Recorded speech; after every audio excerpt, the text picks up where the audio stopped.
This content is brought to you by the Layers and Legends Kickstarter, coming in early 2022. Are you a dungeon master looking to reduce your prep time but still run awesome games for your players? Would you like professional pre-made 5th edition adventures, maps, traps, puzzles, magic items, and other resources you can drag and drop into your existing campaign? The Layers and Legends Kickstarter will create 2 gorgeous hardcover books for dungeon masters containing all of this and more. The first book, Layers and Legends, will deliver 25 5th edition compatible adventures spanning levels 1 to 15 and over 100 new terrifying monsters to pit against your players. The second book, Loot and Lore, will deliver 50 magic items, 25 puzzles, 40 traps, 10 factions, 30 standalone encounters with maps, 30 villains, 30 NPCs, 70 random tables, 30 adventure ideas, 20 spells, and 4 subclasses. And through the beauty of Kickstarter and stretch goals, we'll be able to commission beautiful artwork for both books and add even more content. Furthermore, in addition to the hardcovers, you can also get both books in PDF format and a digital map pack containing all the maps from both books. And if you'd like to pick up a hardcover copy of our Kickstarter Into the Fae, it will be available as an add-on to Layers and Legends. Click the link below to join the Layers and Legends email list and get notified when it goes live in early 2022.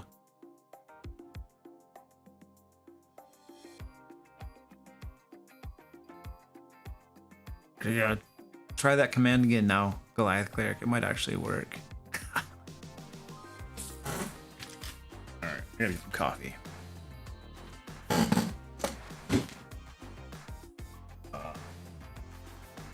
Crap. I gotta go find my cup. I'll be right back.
Yeah, I found my cup.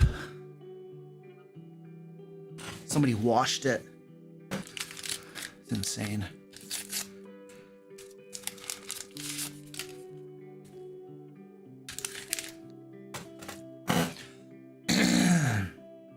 All right.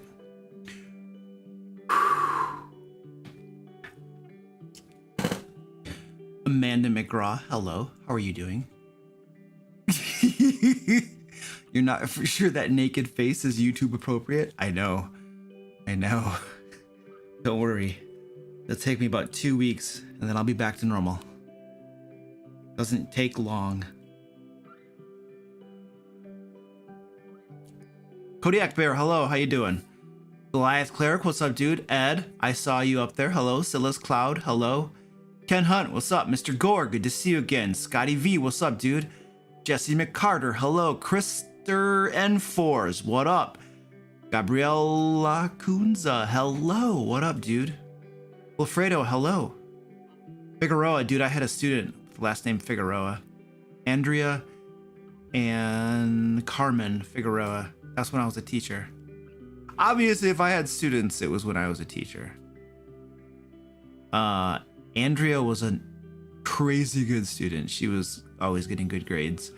Carmen she did well. She didn't do super great, but she was good enough to survive life, I suppose. Not that your grades in school are any indication of how you're gonna do in life.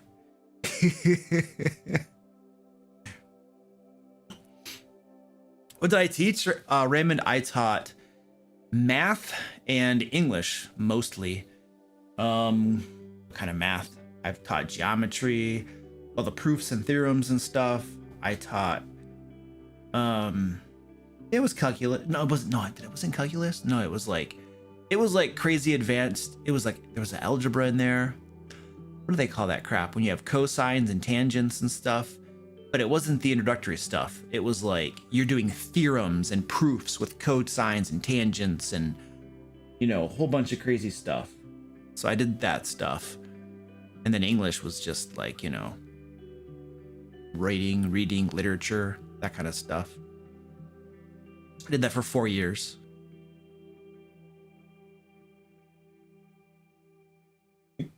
Mommy wants attention. Trigonometry? Yes, trigonometry. Thank you. I'm like, I taught math. I don't even remember what the words are, but I taught math. Ah. It's like, nobody believes me. Like, you just failed your deception check, moron.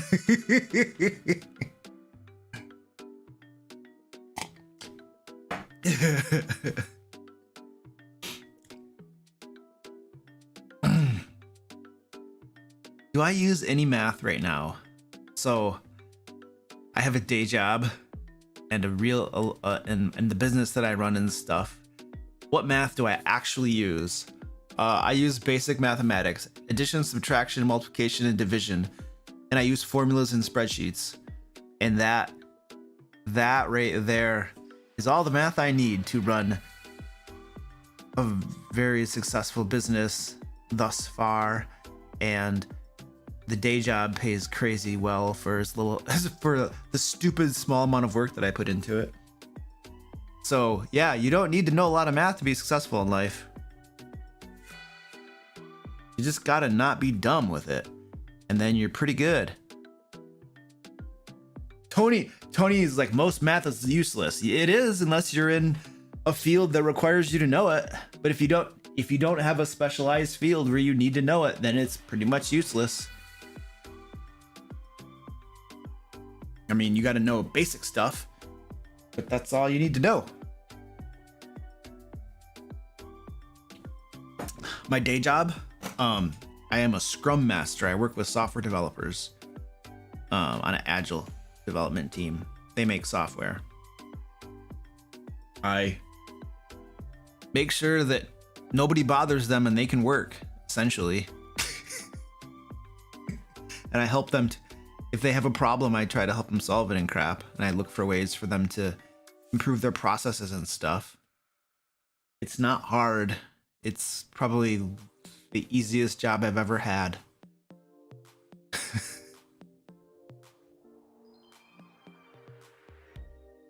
And it pays stupid well.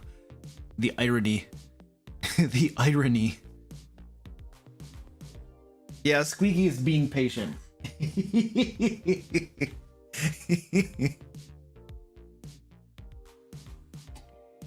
He's the one who asks if we're finished yet. No, Michael, I don't actually ask them if they're finished yet. I really don't give a. I mean, I want them to meet their commitments, right? And I'm concerned about their velocity. But the reason I want them to meet their commitments, well, besides just a team commitment pride thing, but I want them to meet their commitments and I want their velocity to be acceptable, because if it's not, management starts poking their noses around and gives us a hard time. So mostly I just want them not to get bothered by people. And so their velocity and hitting their commitments for their sprints and their PIs, the product increment, because we do safe methodology, which is stupid. As long as we, I want the numbers to look good enough that people don't bother us, you know, and I want our product owner to be happy. I want the stakeholders to be happy and with what they're getting from us, you know what I mean? And that's the real goal, just to make people happy so they leave you alone, you know?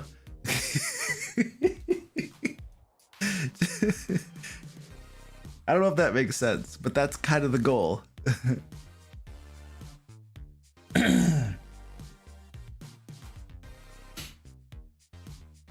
Thank you, Tony. I appreciate that.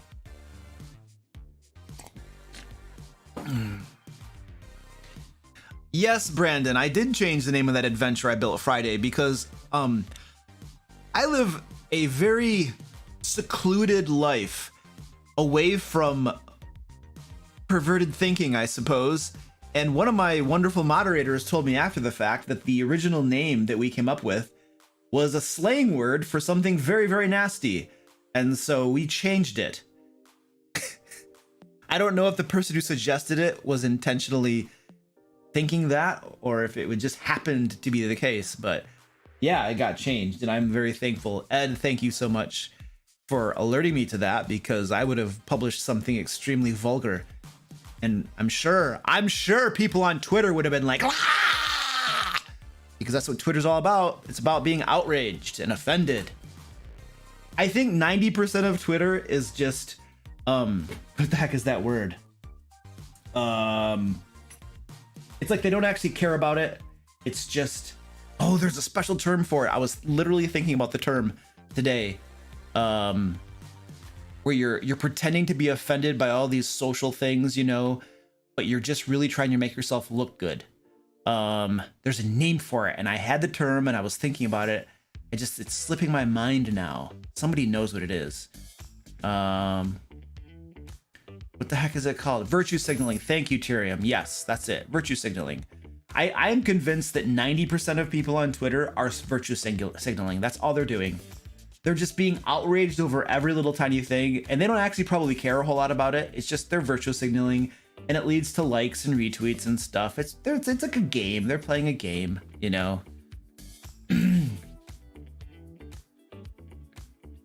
Well, thank you, Strawberry. If you want my bookcase, you can have it. Yeah, it's for sale.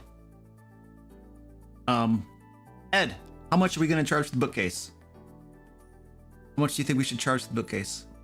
Well, I got it at Walmart for probably about $150. So, but because it's in such high demand, I think we could easily charge $2,000 for it. It doesn't come with the books, though. I want to be clear, it does not come with the books.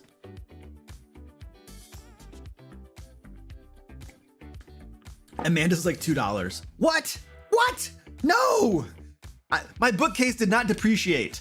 It has surely grown in value. Ed charged $3,000 to sign it first. Ed says $4,000. Nice. The books sell it. Okay, we should start the stream. I'm just bullcrapping around. Let's start the stream and then we'll do some stuff. Here we go. Buttons.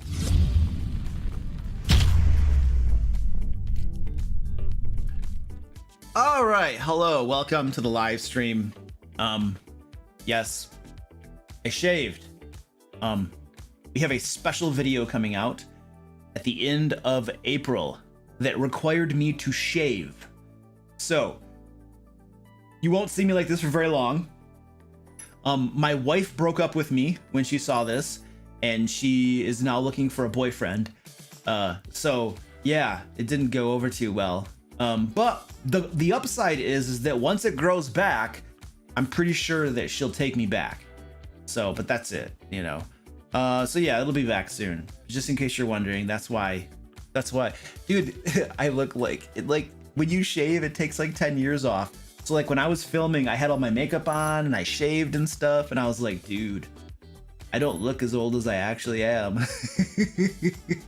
It was pretty cool. But anyway, I don't really care about that. What was I gonna do? Yeah, we got to talk about some stuff to do the live stream. We're doing a Q&A live stream tonight, so you'll ask questions and I'll give you answers and stuff. I am super tired. I get up really early every single morning, and for whatever reason today, I've just been exhausted all day. So this live stream might only last a couple hours. We'll see how I'm doing. Yeah. You can see I'm already just kind of like, I don't even know how to do a live stream anymore. My brain is like mush.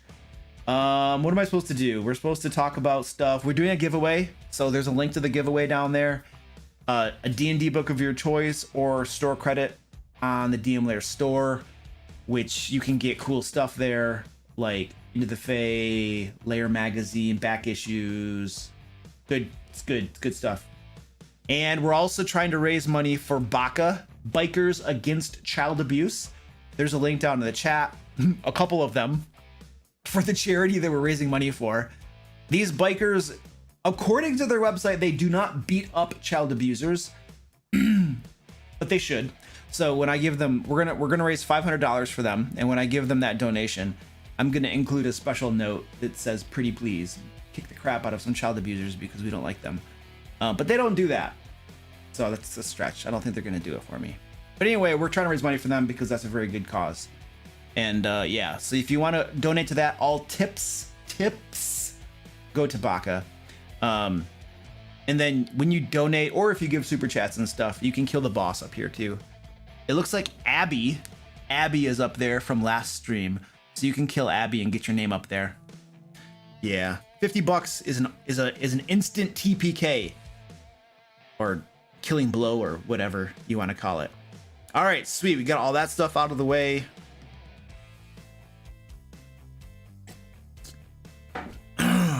Now we are going to read. Oh, we gotta do our patron shout outs and the VIP shout outs, YouTube member shout outs. Okay, so as many of you know, we produce lots of content for the D&D community. Obviously, we do all the videos, the Dungeon Master advice, we do stupid skits, we do these live streams to answer your questions and stuff. We create 100% free resources for Dungeon Masters over on my website, thedmlair.com. You can go over there and get a whole bunch of free stuff, free adventures with maps, free traps, free puzzles, just lots of awesome stuff. We literally pay people to write these things for you so that you can have free resources, quality resources, as well as that to be used in your games. We also obviously have our premium resources, such as Lair Magazine, which all DM Lair patrons get every single month. So very, very appreciative. My point is that all these people's names that you see on the screen help make that possible, and I'm very, very appreciative to them. So it's very, very cool.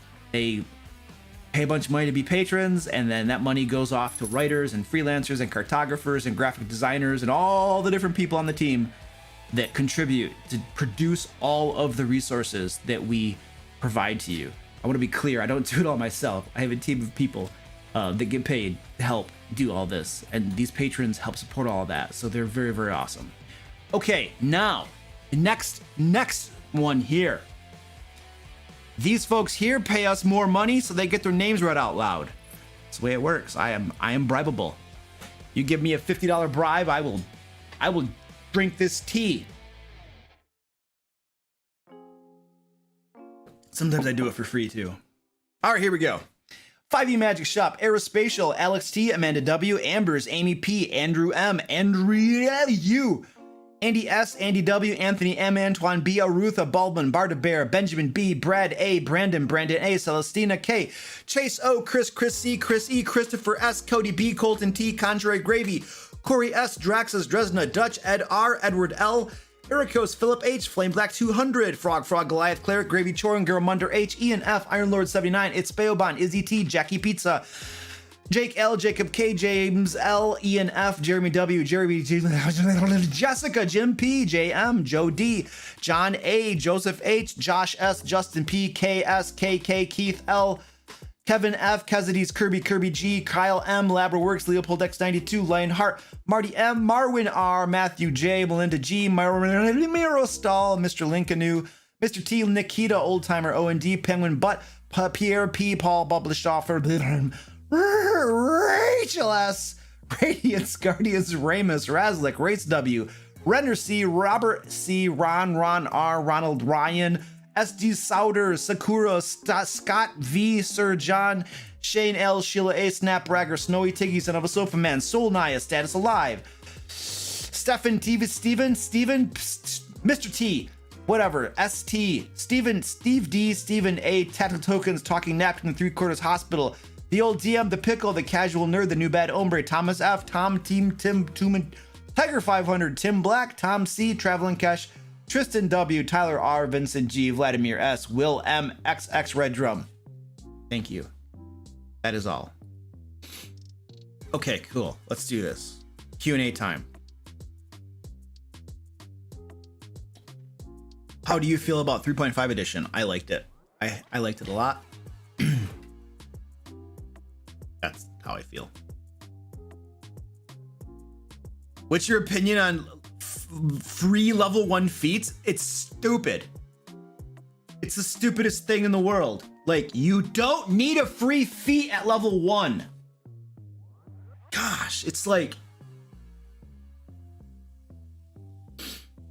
characters in 5th edition are already amazingly powerful. They're very powerful. They don't need free stuff. They're already designed according to the game rules to not even need that many magic items.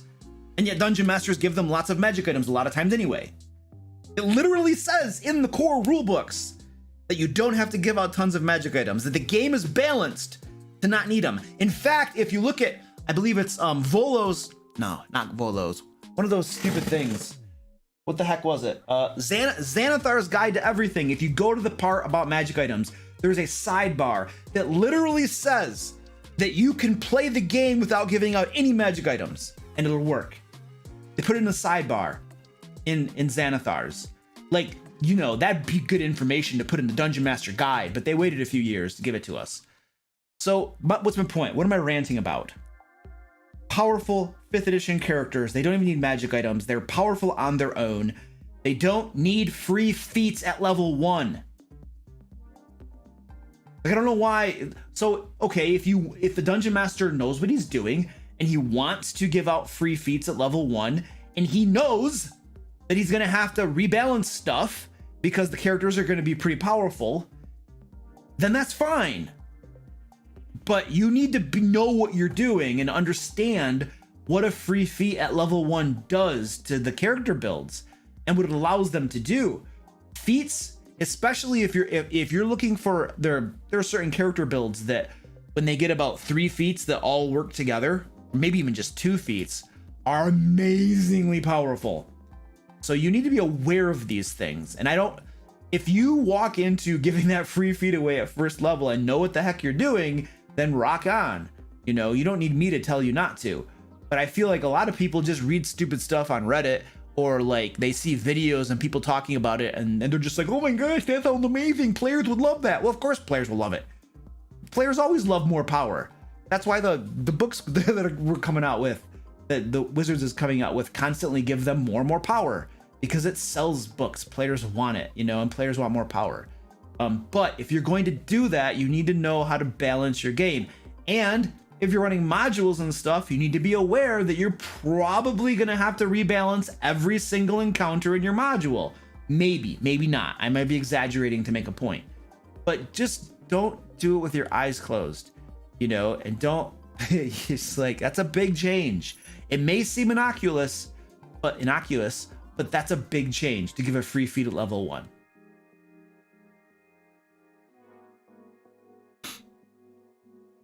How goes the tea cleanse? There is no tea cleanse. Or are you asking that because I've been drinking a lot of tea lately instead of coffee? I just like tea. Tea has flavor to it, you know? The thing with coffee is that you can get flavored coffee and it smells really good. But a lot of times once you brew it and are drinking it, you don't really taste the flavors. I mean, a little bit, but not usually a whole lot. I don't put garbage in my coffee. I drink my coffee black. So if there's no flavor from the coffee roast itself, then I don't really get a whole lot of flavor in the coffee. And I buy premium coffee, but it's just, you know, tea, when you brew tea, it literally, if it's spearmint tea, guess what? It tastes like spearmint. If it's honey and lemon tea, guess what? It tastes like honey and lemon. So that's why I drink a lot of tea too, because it just tastes good. You know, and the caffeine, when I drink coffee, it's only half caffeinated, half decaf anyway, but tea has even less caffeine in it.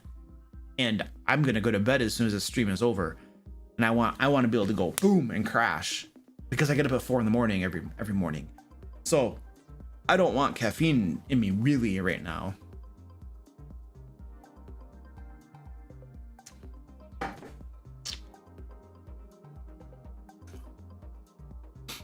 How do you learn to improvise? Is that a question in here? Is that in the sheet yet? There you go. I don't know.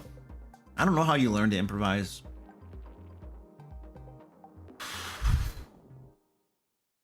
I think that part of improvisation is just, I think there are probably 2 assets or facets to improvisation. One of it is having a natural knack for it, where you just have a creative brain and you can just kind of learn to do it, or you can just do it naturally. But if you can't just do it naturally and just come up with stuff on the fly because it comes naturally to you, then obviously, then how do you learn how to do it? I don't really know the answer to that. I know there are improv troupes that like do improv and stuff like that. And I imagine not everybody on there is a natural improver. Some people probably learn it. I don't know. There's probably a class out there that teaches improv. Literally, you probably can find at your local community college a class about improv. And I wonder if they'll have like improv techniques. We could go to Amazon and look for a book on how to improv or how to learn improv. And there's probably going to be books out there, I would imagine, that we could find. Google might be able to help us too. Just find more resources on that. I've never really worried about it a whole lot because I just come up with crap. I don't know. I'm like a professional liar.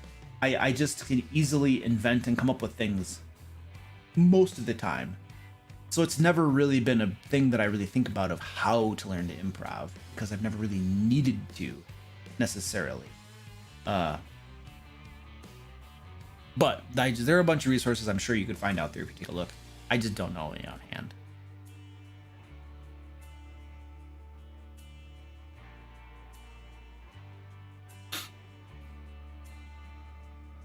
Do you consider translated rules also as raw? Makes a difference between the PC being able to jump whatever and whatever. Not technically. Technically translated. A translation is only as good as the translation, as the translator, you know? And some things get lost in translation. Like I speak Spanish too, and sometimes there might be something in English that's like, oh crap. Or something in Spanish where you're like, oh crap, how do you even translate that? And the translation's not perfectly accurate. You know? Like if I want to translate by the way, I say a propósito. But a propósito doesn't mean the exact same thing as by the way. It's just the way you say it in that language, but it doesn't carry the same meaning. I mean, not really. So yeah, I would say that the native language that a rule is written in is the correct way to probably interpret it. So if there's any discrepancy between a translated, like if it's in French or German or something, or English, which was the original language a rule was written in, then I would definitely give precedence and more weight to the original language. If we speak that original language, that'd be the better interpretation of the rule.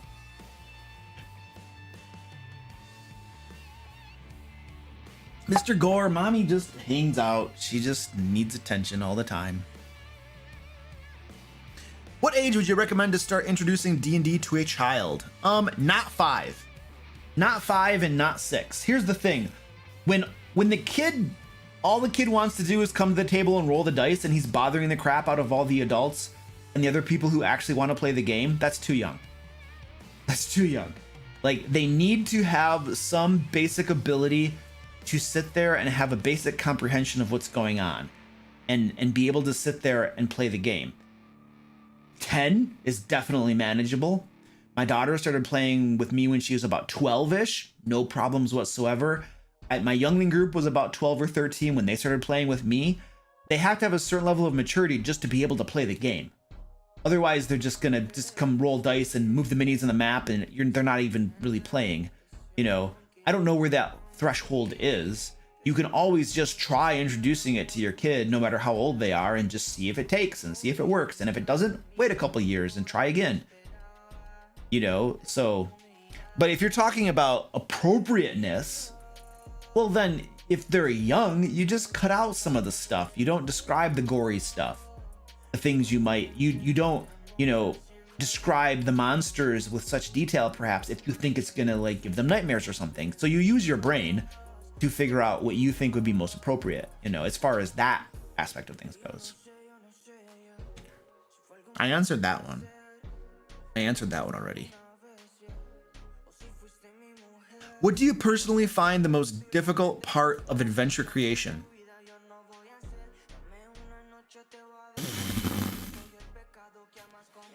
Making the map. And this is not just if it's online, and I hate making online maps because it sucks, but that's not the point. It doesn't matter if it's for an in-person game or an online game, but I think that getting an idea and a concept for a really cool map is the biggest thing for me that I think is the most challenging for me personally, because I don't want a stupid looking lame map. I want something that looks interesting and cool, has an interesting layout and stuff. And usually I need to cheat and go online and Google maps for citadels or fortresses or whatever it happens to be, to see examples of what other people have done to get the juices flowing, to give me ideas of how I could do a layout or something.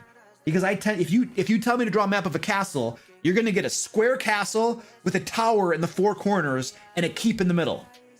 And that is the world's most boring, lame castle. But that's what I'm gonna draw when I create a map, because I just, you know, I need to go and look at castles or look at real life castles that are literally built around the terrain.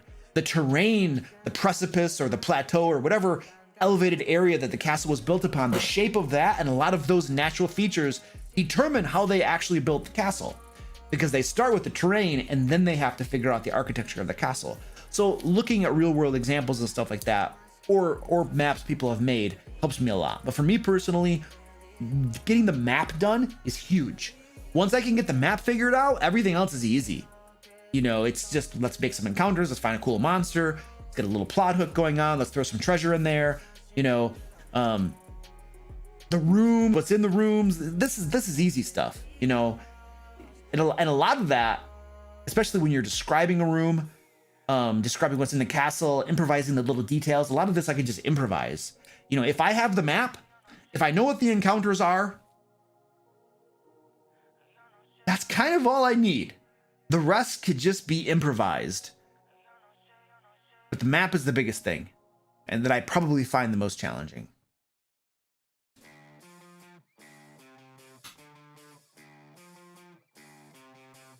How do you feel about the druid using wild shape to become a venomous animal and making himself for poison and milking himself for poison?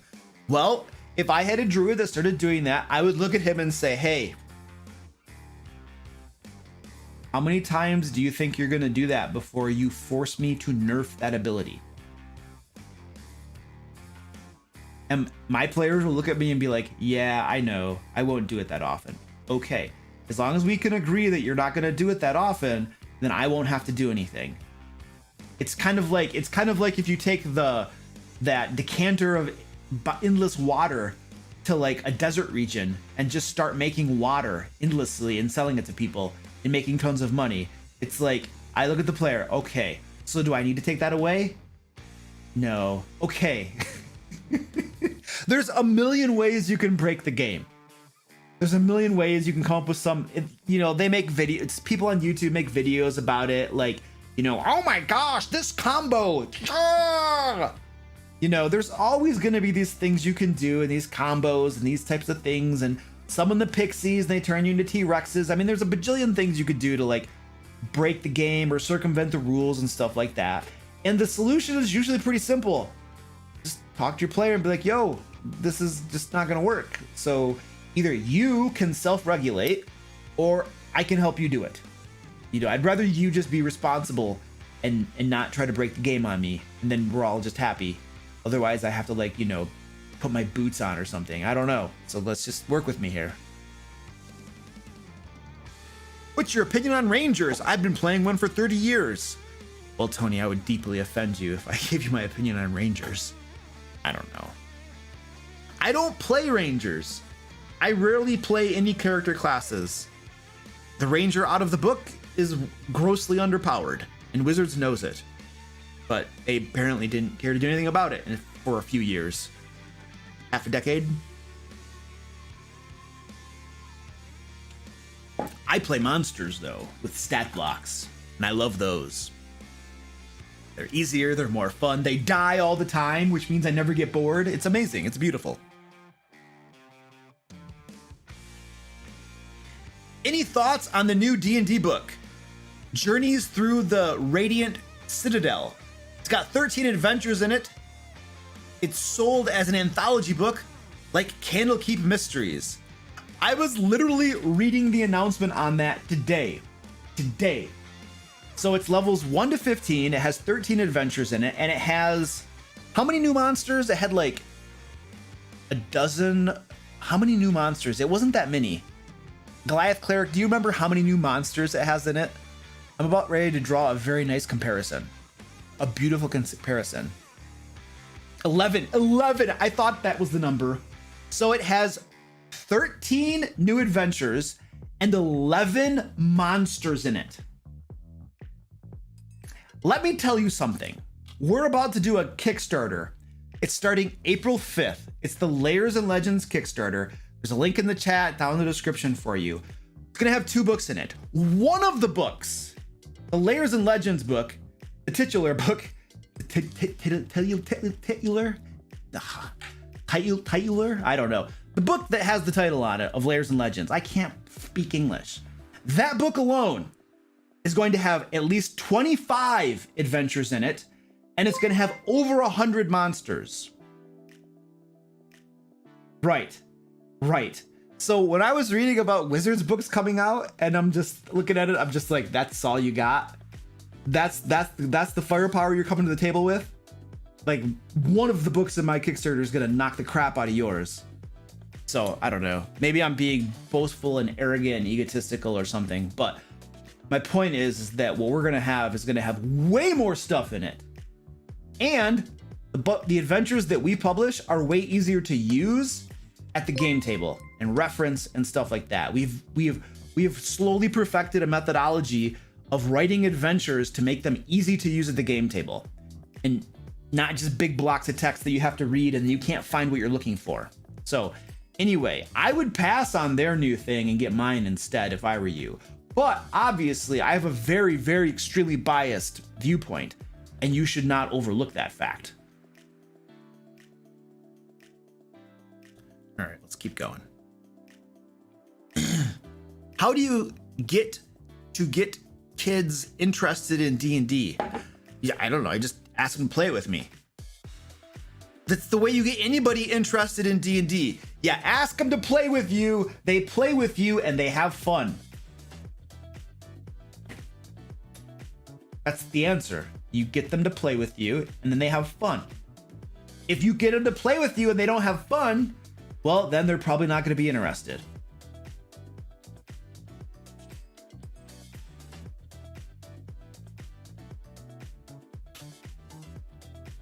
Terms question. What's the difference between a module and an adventure? An adventure is usually just one scenario that takes you about 2, 3, maybe 4 game sessions to get through. It's one scenario. The bad guy has captured the princess. You got to go to his lair. You got to fight some guys, get the princess back. Boom. That's one adventure. A module is a series of adventures, usually an entire book, and it might take you from character level 1 to character level 10, maybe level 1 to 15, maybe 3 to 15. But it's a series of adventures. You're going to level up as you go through them, and a module usually has an overarching theme, story, or plot that ties all of the adventures together. So that's the difference between those two things.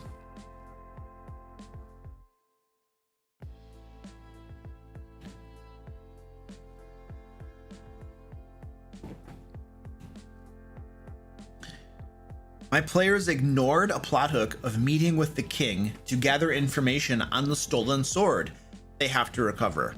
And they just decided to wing it and head in a random direction. What should I do? I would give them a whole bunch of random stupid crap. Random encounters, traveling, some more random encounters and traveling. And then be like, okay guys, what do you guys want to do? You don't feel like you're getting any closer to the sword. You have no leads. You have no clues. You have no idea where you're going. Or what do you guys want to do? Just keep going? Okay, you can keep going. Random encounters, more time goes by, random encounters. I might have another plot hook come in. You know, oh, there's this big dungeon over here. What is my point? My point is this. You don't need to spoon feed them that adventure. If they ignored the meeting with the king and did not get the information, that's on them. You don't need to guide them to that adventure. You can just keep giving them random stuff, keep coming up with different stuff, etc., etc. beat them into submission, in a way of speaking. I once had an entire 3 or 4 game sessions where my players, I forget exactly what they were trying to go do a thing, and they were going in the wrong direction. They wandered into the swamp. The place they needed to go, there was a tower on the edge of the swamp, and then there was an NPC they ran into who had told them something about the tower, but they ignored that and they didn't go to the tower. Instead, they were convinced that what they needed to find was in the swamp, and they went into the swamp, and I crap you not, I just kept giving them different stuff in the swamp. They came across some vampires that they wanted to take them back to their castle. I think they fought them. They came across an entire abandoned temple that actually had Yuan Ti in it. There was a temple full of Yuan Ti. They fought those. They found some witches, which were hags. They fought those. They wandered that swamp for like 3 or 4 game sessions. And I just kept giving them more stuff in the swamp. But they never found their tower.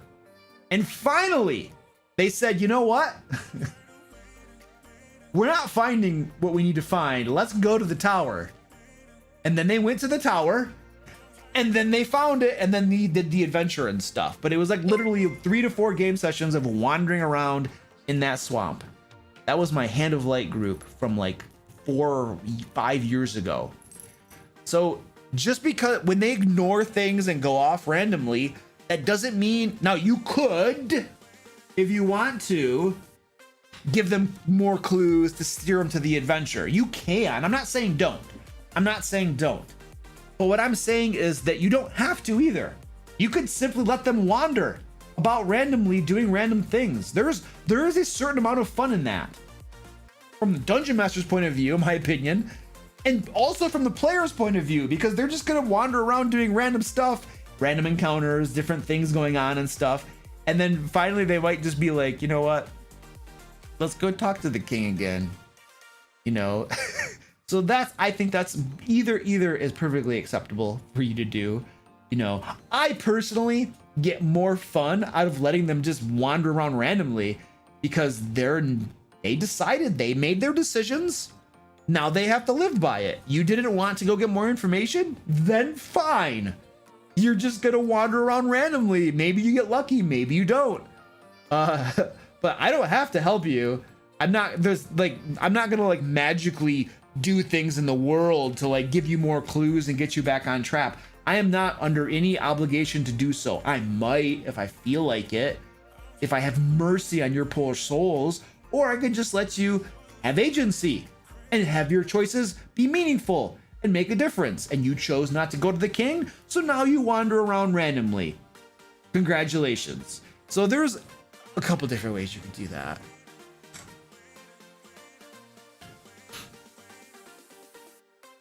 How many maps do you recommend to make? As many as you need for your game or your adventure.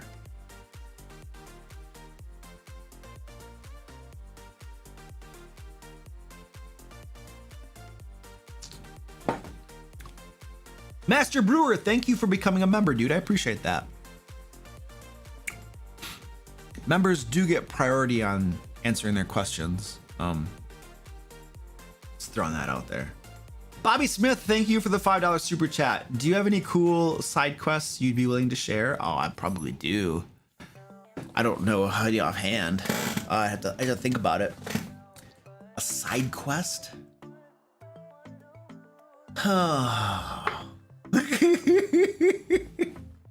Well, my Ancient Dragon group right now is on a 100% complete side quest right now.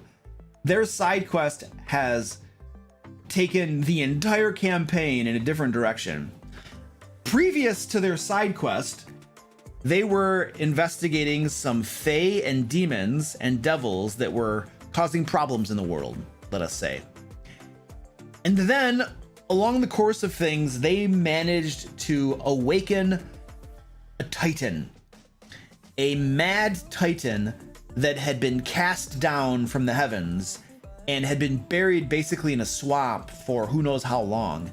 And my players found this Titan. They found, I think, a big hand, a giant hand protruding from the swamp, and they began to poke at it. They did things, and they managed to awaken this Titan. And so now this Titan is rampaging across the world, destroying towns and villages and who knows what else.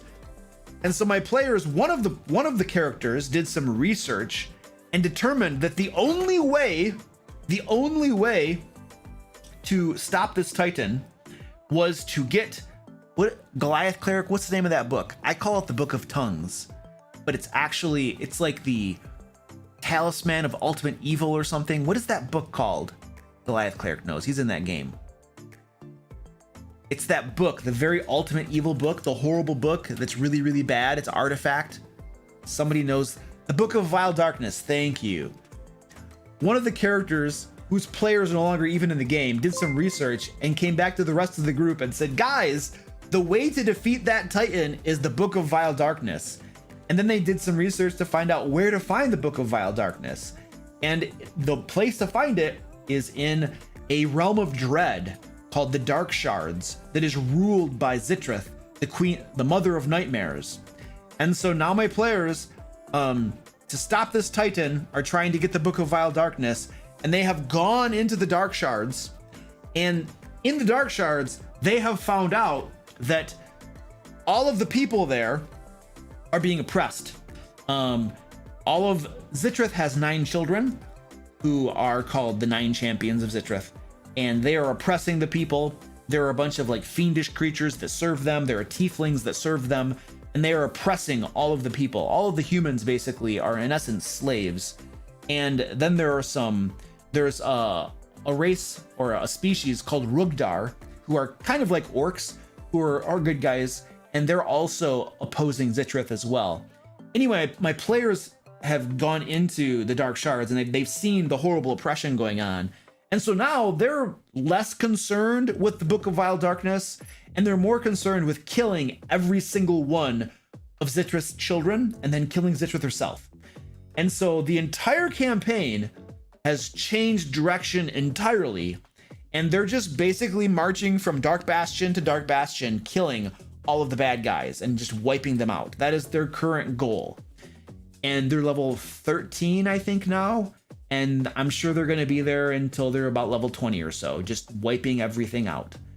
And so that side quest has now become the entire campaign. Yeah.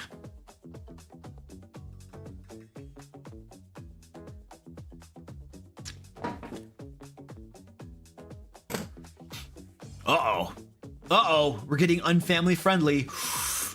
Some wrenches around here. Is Penguin Butt here? Penguin Butt loves swinging wrenches. You know, if Penguin Butt's not here, if you guys told her that her wrench was needed because there are noggins that need to get bonked, I bet she would come. She'd be all over that.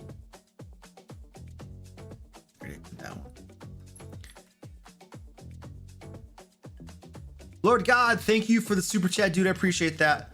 PC trying for godhood. I'm game. How to approach? Well, there is a couple different requirements, in my opinion, for becoming a god. I'm just making crap up, right? You need to make crap up. First of all, gods are really powerful, so you need to become really powerful. You probably got to get to level 20 in your own natural power before you can have any chance at it. Second of all, you need to get more power beyond yourself. So there are probably different artifacts and different things. Maybe there's like high-level magic and rituals you have to find. You might have to find a demigod. You might have to slay a god yourself. There might be who knows what. You come up with conditions. You come up with things that player needs to do to achieve that. And it shouldn't be easy. If it were easy, everyone would do it. And not everybody achieves godhood. So make it hard, make it challenging. And they shouldn't even know what they need to do. They should have to do research and figure it out. And finding the books that have that information, finding the books that even tell you how to achieve your goals should be difficult and involve adventuring and delving into dungeons and things. This is probably not something they're going to do in downtime. They're probably going to need the help of their fellow adventurers to do some of these things. It's not that easy of a thing. If it were, everybody would do it. So those are my thoughts off the top of my head. And that is a long-term goal that they might achieve after they get to level 20 or something. This is not something they're going to get at level 4 and be like, yeah, I became a god.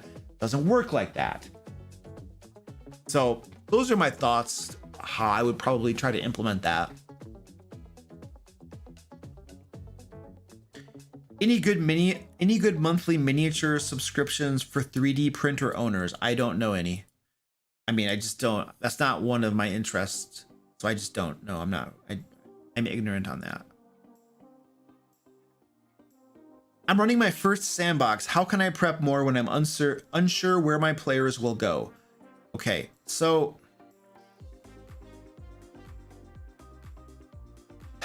that's the thing. That's the thing with a sandbox. A true sandbox, you really need to prep your butt off in a lot of different ways, because you need to be prepared for wherever they go. But you also don't need your plot hooks, and your adventures don't have to be at fixed points. They can move around wherever you need them to be. You've heard the saying, all paths lead to Rome. Well, prepare 3 different adventures for them. If they go in a certain direction, they're going to run into one of them, or at least they're going to run into the plot hook for one of them. And then maybe they bite it and go do it. Maybe they don't. Maybe they go somewhere else. Well, then you give them the plot hook for the second adventure.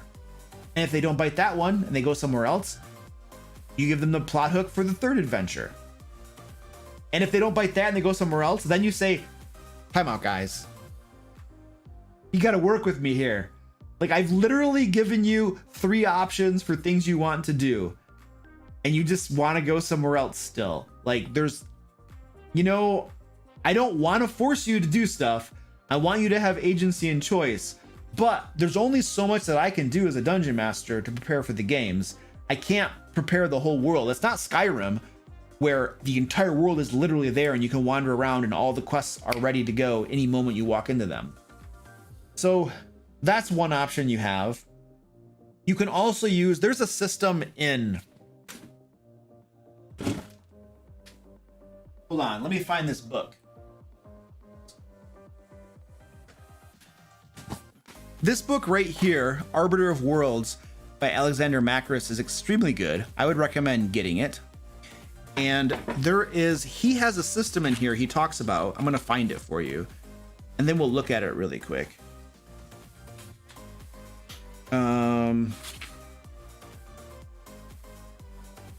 I think it might be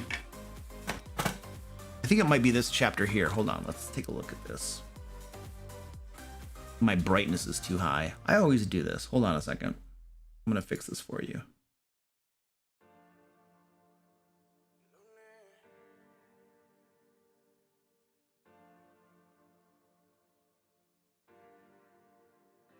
That's probably better for you. One of these chapters, I think it's Go-Go Gazette, and then Worlds in Motion. I think it might be 2 of these chapters, but there are literally 2 chapters that he has that talks about essentially having points of interest, and it's kind of reminiscent of a hex crawl in my opinion. But he talks about having different points of interest and stuff that they might find, and you put them in different parts of the world, and you have lots of them going on. Now, he lays out a system in there that might be useful to you in running a sandbox. Now, the thing is that the system he lays out is going to require improvisation to some extent, because you can't lay out full-blown adventures and things. You can lay out a premise of one, a seed of one, but if your players go there, you're going to have to improvise a lot. So there's a little bit in there for that. You could just straight up run a hex crawl, which is perhaps similar to the system he lays out, but maybe different in certain ways. But my recommendation is probably, if you're running a sandbox, give your players perhaps 3 different options at any different time of what they might go and do, and then you could prepare all of those things, or you could just ask them, hey guys, tell me what you're gonna do so I can prepare that thing. Because there has to be a balance between allowing them their agency to go and do the thing that they want to do, but also allowing you to prepare that thing so that you're ready for it, you know, and they need to meet you halfway with that. So that would be my multiple suggestions, I suppose. How many campaigns is too many campaigns? As soon as you get to the point where you don't have enough time to run all of them as well as you would like to, or you start to burn out and lose your motivation and not want to play anymore. And once you get to that point, you've already gone past the limit. If you had to cut a 5E class, which one would you cut out completely?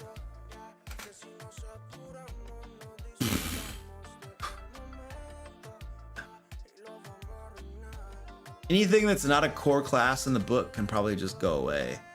So all the new classes they keep coming out with could probably just get cut. Honestly, Ranger, one could make the argument that everything a Ranger can do, another class can do better. If you want to play a ranged, like bow person, Fighter does it better. If you want to have an animal companion, Druid could probably do it better. Of course, you're kind of your own animal companion at that point, but you could have familiar as well, you know. One could definitely make the argument that Rangers could just go bye-bye and you could just use a different class and call it a Ranger if you wanted to, and it would get the job done. Ooh, look at Pemabutt. Pemabutt is here. Somebody told her about the wrenches, and then she came to swing the wrench. Nice.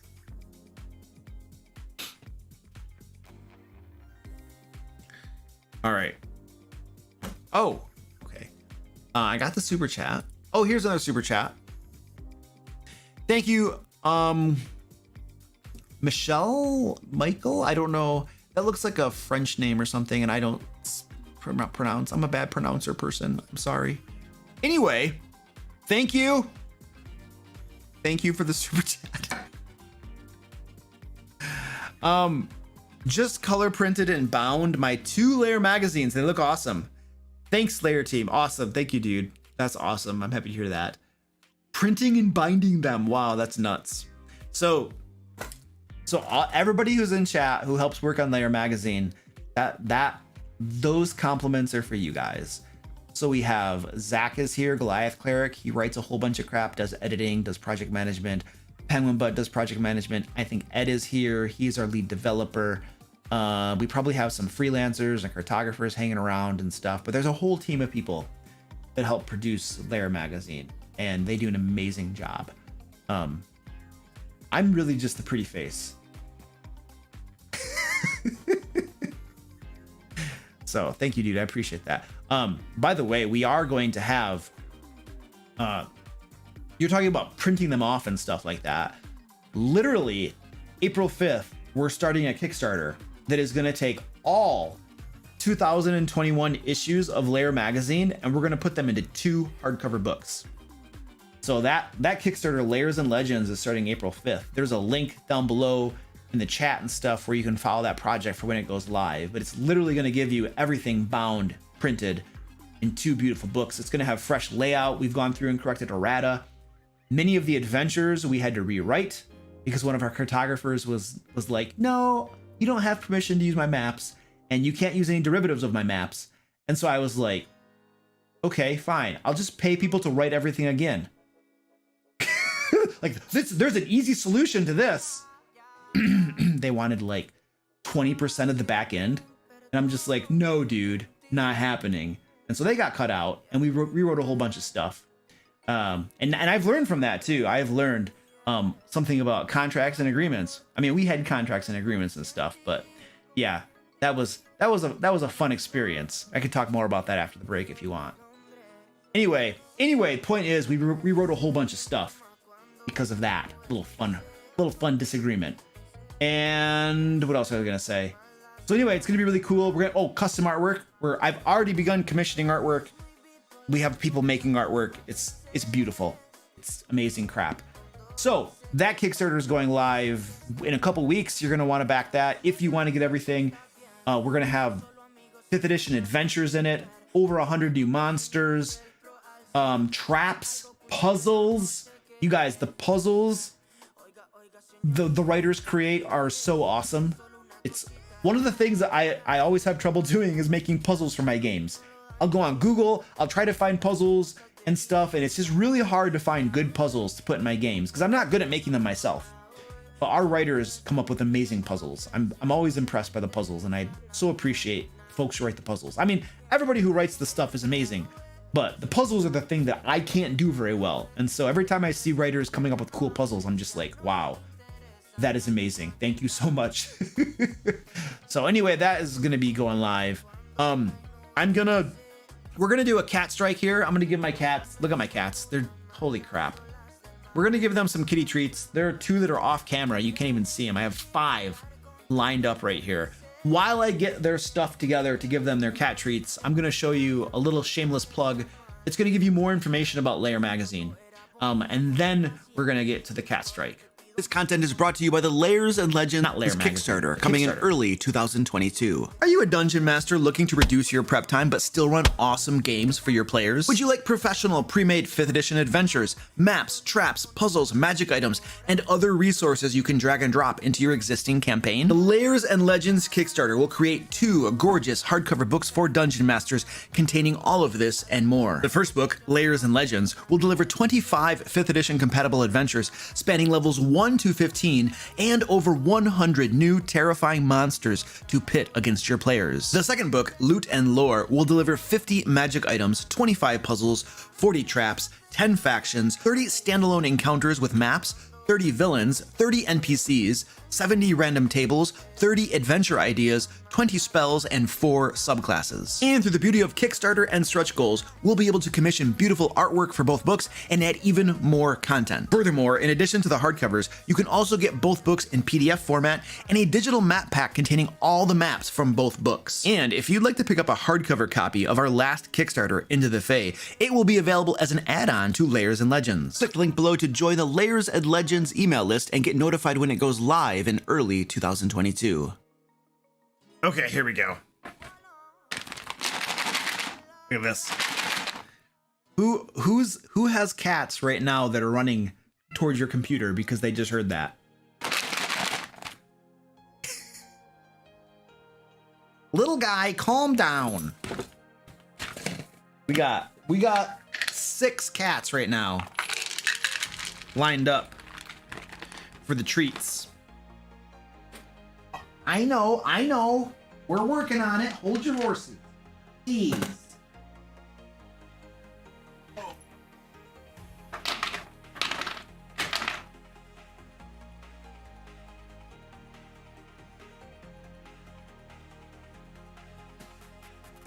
Orange will go in that box, I guarantee you.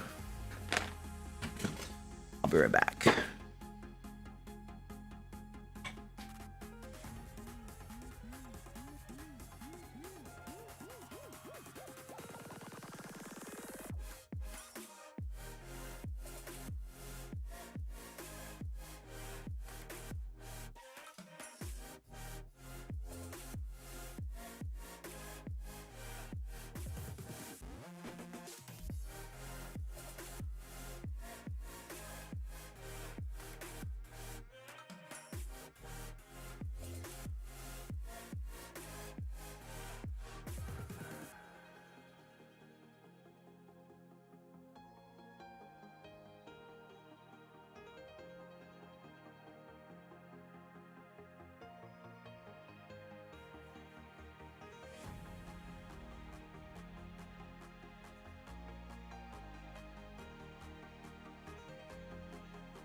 Little guy. Oh.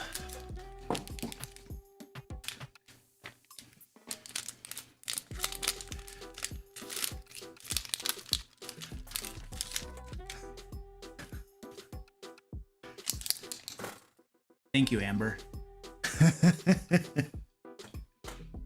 Anna, hello. How's it going? Good to see you again.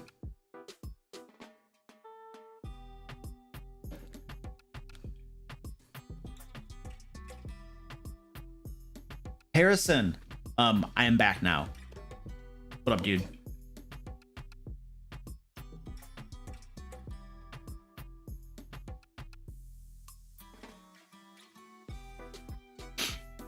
Good tomorrow. Good tomorrow, Tasman.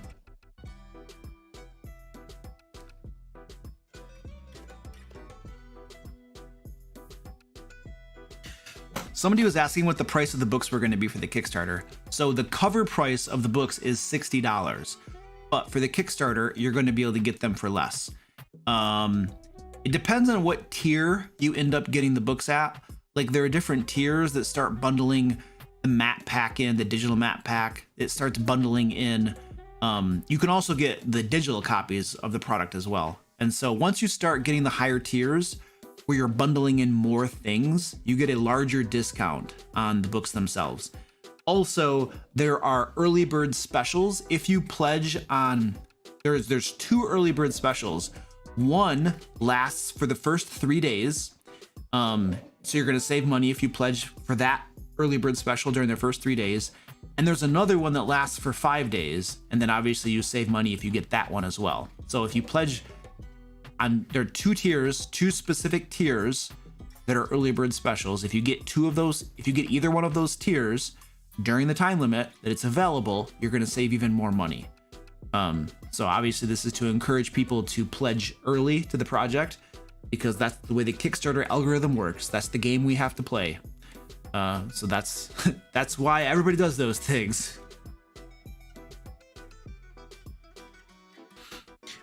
Everything will be available digitally as well for people who just want to get it digitally, because not everybody has all of the back issues of Lair magazine. And some people are probably going to live in places where we can't ship to.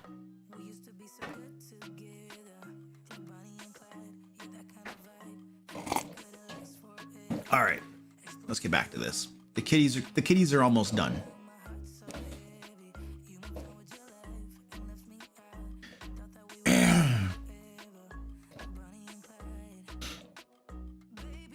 What are you talking about, Heather? Luke was so hopefully too. So if you're unsure what if you're unsure which to get, he can give you pros and cons. Yeah, I don't know what the context is there, but you're talking about me.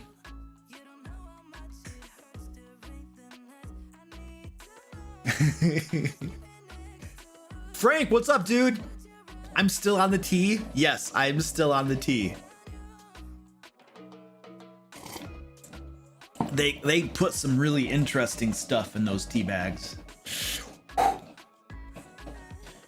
All right, member question. How much leveling or XP would you let the PCs gain from an example like your swamp, or would you halt leveling? Oh, that's very interesting. Well, I use milestone leveling. So if wandering through that swamp wasn't a milestone, it wasn't, they're not going to get anything from it. So the great thing about this is the great thing about milestone leveling, you guys. Players of a game like D&D want to gain levels.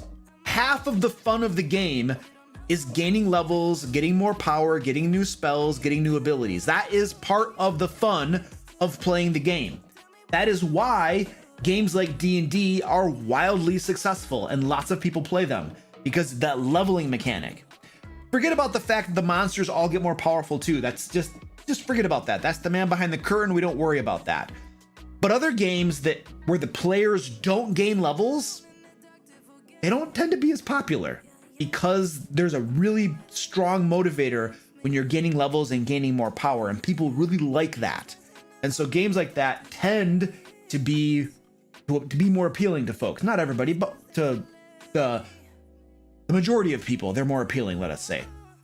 So when you have players who want to gain levels and you're using milestones, it serves as a very good way to encourage them to follow plot hooks.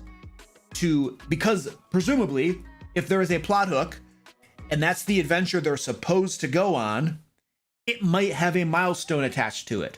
Or if you do a couple of them, you might have a milestone and gain a level. However, if you just go off and randomly do random crap in a milestone system, you don't get any experience for doing that random crap. You don't get any credit towards a milestone for doing that random crap. Now, the Dungeon Master could, if he wanted to, give them credit and then have them level up from wandering around randomly. They could. In my opinion, you're losing, if you do that, you're losing one of the primary appeals of milestone, which is being able to encourage the players to do certain things, you know. And now one might say, well, that's taking away agency. That argument could be made. It could be made. But I think too, you don't want to be running a campaign to begin with that nobody wants to play.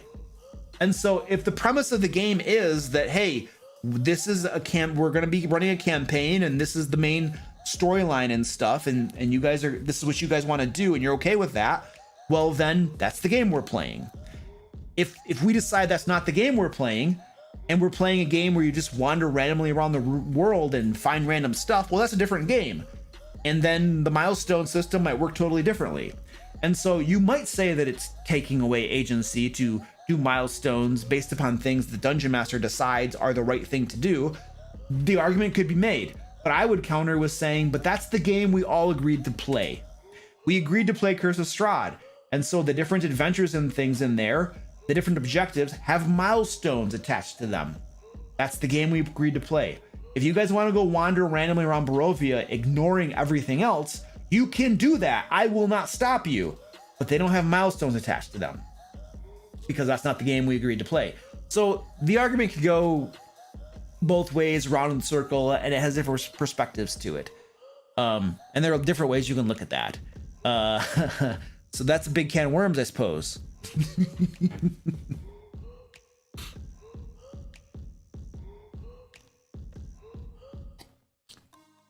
I don't have a cup cam. This is a coffee cam, except that I'm not drinking coffee. Occasionally we show stuff on my desktop. And when I show something on my desktop, I need a camera there.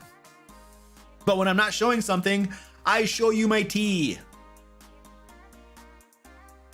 Have you ever thought or wanted to Dungeon Master another system besides 5th edition? Call of Cthulhu is very interesting to me.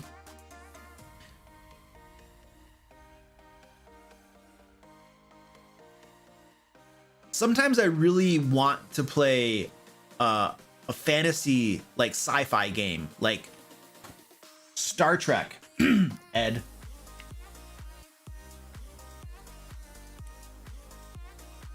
So like there might be somebody that I really like that I keep on sending game material to for like a sci-fi game like Star Trek. And I might have ulterior motives for sending all of that game material to this person that I like, in the hopes that they might someday run a Star Trek game for us. Ed.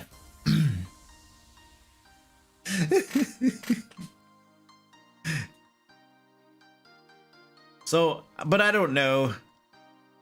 I've never been strongly compelled to play something else. You're running it at LairCon? Oh, I'm gonna sign up for that game. I'm gonna buy a premium ticket at my own convention so that I can play that game with you.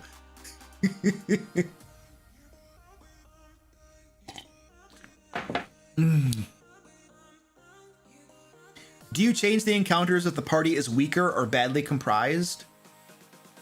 The encounters from what? Not always, maybe. It depends. There's some context missing from that question. How do you make traps or trap rooms more tempting?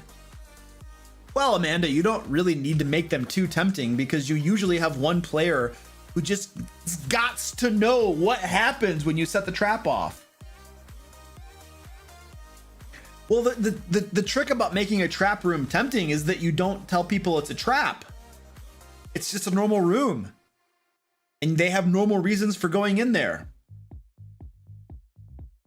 I don't know. I've never had to worry about making traps tempting because they never know it's a trap. And, you know, it's a trap. It's somewhere and they're going to find it. And then either they spring it or they don't and they find it and disarm it, or they have to bypass it or something. Usually traps are made to guard important things. They guard treasure, or they guard access to secret areas, or they guard access to areas that have important things in them. And so usually traps are placed strategically by enemies to guard those things or places. And players who are going into a place learn about those places, and because there's something important there, they want to get in there. So they're going to naturally intersect with the traps that have been laid there to stop them from getting in. And so if you just design that dungeon or that area logically from that standpoint, everything kind of works itself out. People don't put traps someplace where they don't need to be. They put them to guard important stuff or important areas. So the whole problem works itself out naturally, I feel.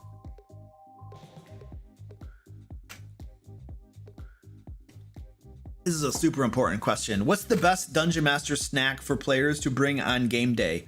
Well, there's two answers to this. One, pizza. Two, beer. And I will take either happily and be a very benevolent Dungeon Master to the fine player who gives me one or both of those. If you give me both of those, I'll probably just give you a level. I've never had a player give me both of those. I've had a player give me beer before. I think he was bribing me. He wanted to get on my good side, and it kind of worked.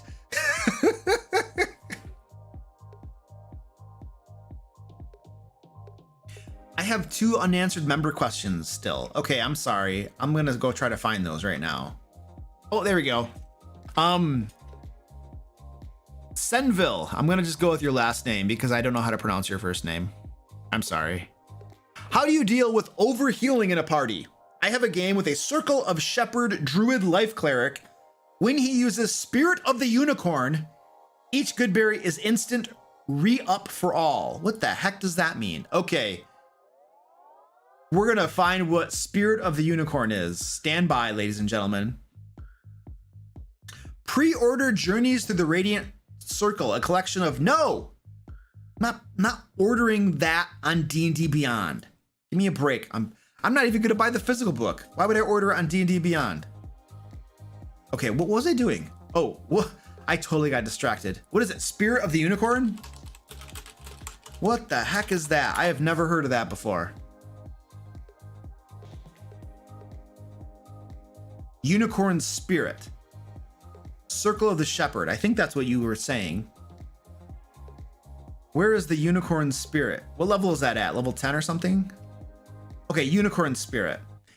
The Unicorn Spirit lends its protection to those nearby. You and your allies get an advantage on all ability checks. In addition, if you cast a spell using a spell slot that restores hit points to any creature inside or outside the area, aura, each creature of your choice in the aura also regains hit points equal to your druid level. I don't know how that would instantly refill them. I'm not sure how that would instantly refill them. Because if you're level 13, they get 13 extra hit points. So a good berry heals 1 hit point and then plus your level.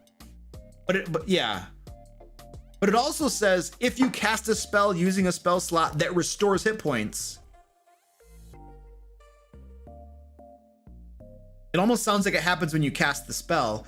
A good berry doesn't directly heal hit points when it's cast. It's when you eat it. So I don't even know if that would apply. I don't even know if that would apply. But here's the other thing.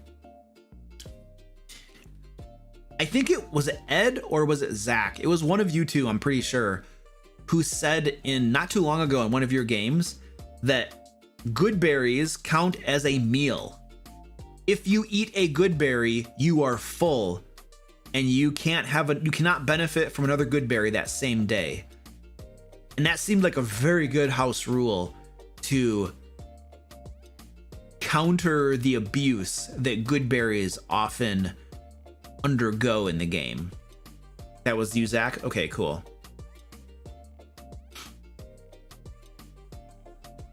Oh, that was Ed too. It was both of them. Okay, I guess both of you do it. But away from the specifics, obviously we're talking about the very specifics of good berries and that unicorn spirit thingy bobber. But even away from that, if you have, I've been in games before that just had a life cleric that was great at healing. Guess what I do? I just make the encounters more challenging. I just put more monsters there that deal lots more damage. I mean, there are solutions to this. If they can heal a lot and it's trivializing the game, you make things more challenging. That's the whole game. That's the whole game. And somebody be like, well, that's nerfing their abilities. No, it's not. And let me explain to you. When a character goes from level 5 to level 6, they get more powerful, right? Yes, they do. Do you keep the monsters at the same power level, or do the monsters also get more powerful? Monsters also get more powerful. They do. So as the characters gain levels, they get more powerful. And as they get more powerful, the monsters get more powerful. So when you have characters that get more powerful through the combination uses of spells and abilities or character builds, and they get more powerful, guess what? The monsters get more powerful.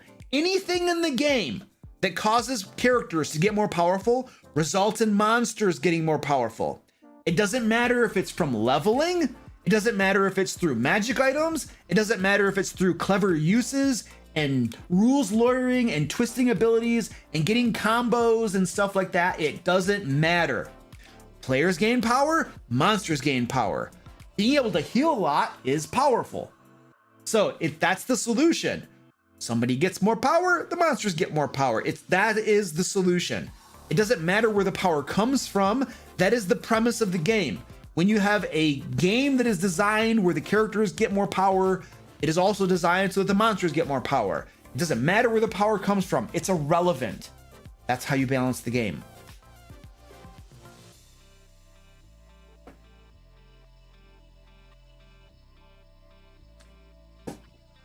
All right. Let's go. Next.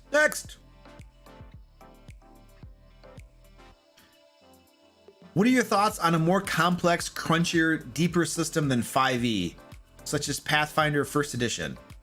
I mean, it's for some people. Some people like crunchy games. Some people like games with lots of rules in them. They do. Those games are also slower and boggier because you have lots of rules. Those games also tend to be more realistic.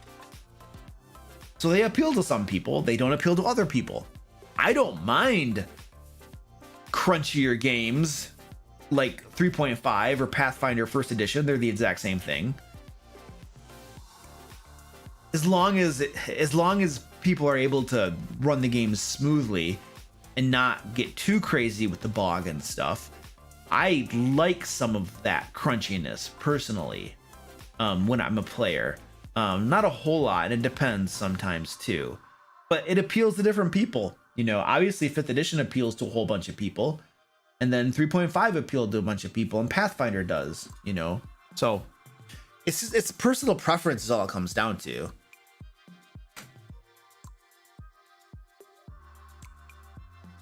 How do you make sure your group has some meaningful choices to make during an adventure?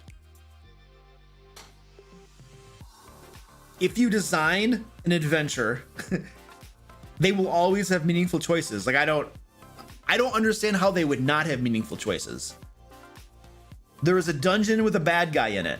They always have meaningful choices. The direction they take through the dungeon, whether they fight things or try to talk to things, whether they hide the bodies after they kill them or not, whether they conserve their resources or they blow them all. whether they use sneaky stuff or whether they just blow things up or you go supernova. Like there's always meaningful choices, whether they look for secret doors or not, whether they check for traps or not. You know, whether they listen to the big bad and maybe negotiate with him, or whether they just attack him and kill him.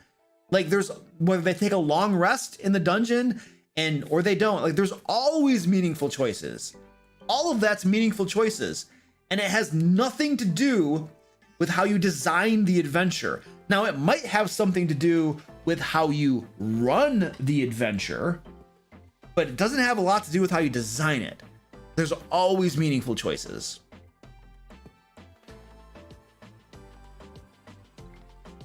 What's your opinion on gnomes? I don't know, they're short.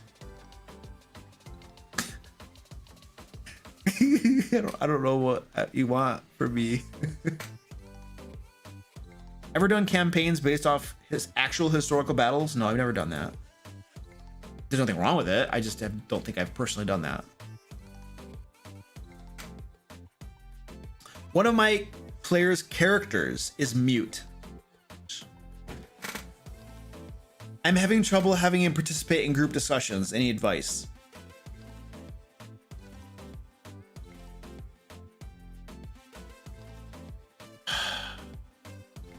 If the player were mute, that's a totally different question.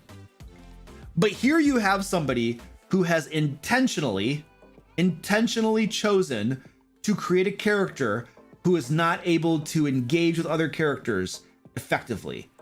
And I would say that is they're limiting their ability to play the game. I would probably say, look it, this isn't gonna work. You can be mute, right? But the group should have a mechanism by which you can participate in the discussions. So that means that you all can speak sign language, or it means that somebody has the ability to grant telepathy or something. But I think that the group should come up with a shared mechanism that allows the mute character to participate fully in the game. It doesn't matter what that is. Come up with something, telepathy, sign language, it doesn't matter to me. But they've chosen to play a character that's mute. That's fine, but that choice shouldn't exclude them from participating in the game. So come up with a way to do it. And it can be a hand wave. It can say, look, we've been adventuring together for a while. We've all figured out a way. We all, whatever. It doesn't matter to me. But you don't want that player sitting on the sidelines not being able to participate because they've chosen to play that character.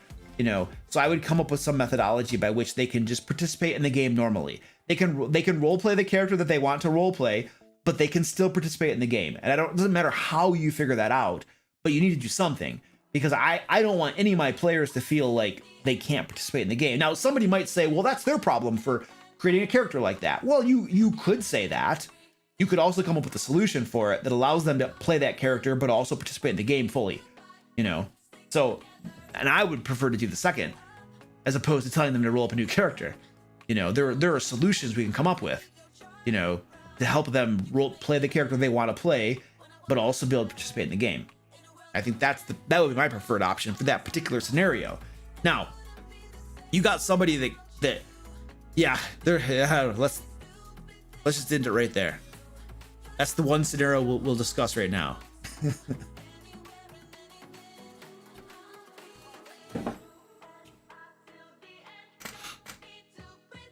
Not that one. Oh, this is a great question. How roleplay heavy are your games?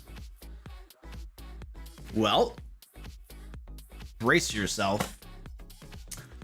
My games are immensely roleplay heavy. We do insane amounts of role-playing in my games. Like, that's all we do is roleplay in my games.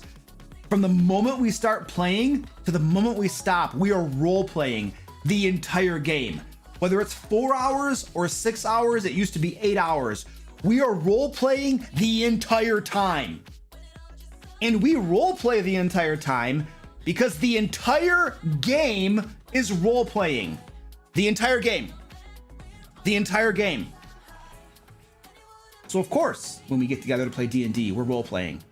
the entire time. And roleplay is very heavy because the entire game is role-playing. When I am in combat, I am role-playing. When I'm exploring and poking around and looking for stuff and finding stuff and setting off traps and dodging traps, I am role-playing. When I am talking to somebody, an NPC or a fellow adventurer, when I use a special voice, I'm also role-playing. So we spend a whole lot of time role-playing because the entire game is role-playing. Imagine that. Imagine that. A role-playing game, an RPG is all role-playing. You just triggered me, sir. I've been triggered.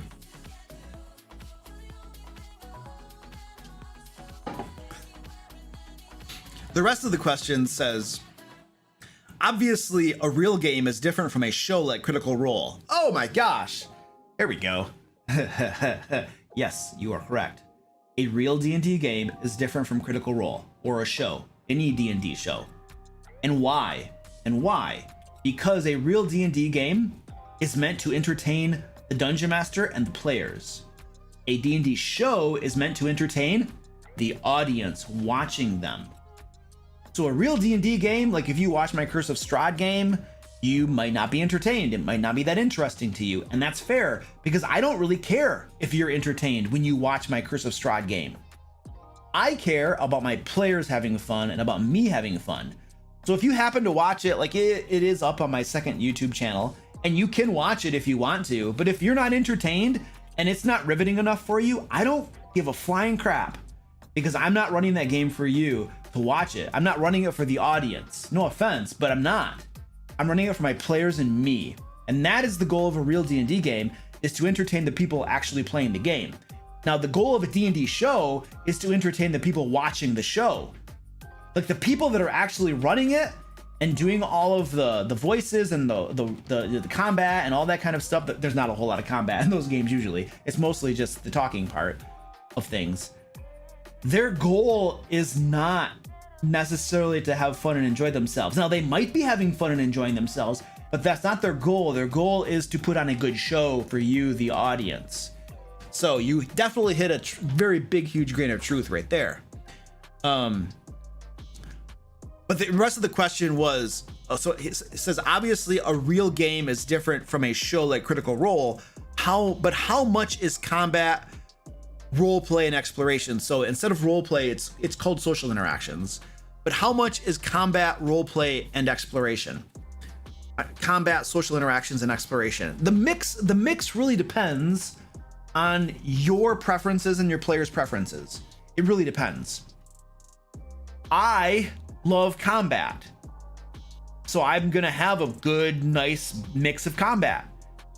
I also include lots of exploration, and I include lots of social interactions. I include all of these elements in my games because my players have lots of different preferences, and so I want to run a balanced game for them.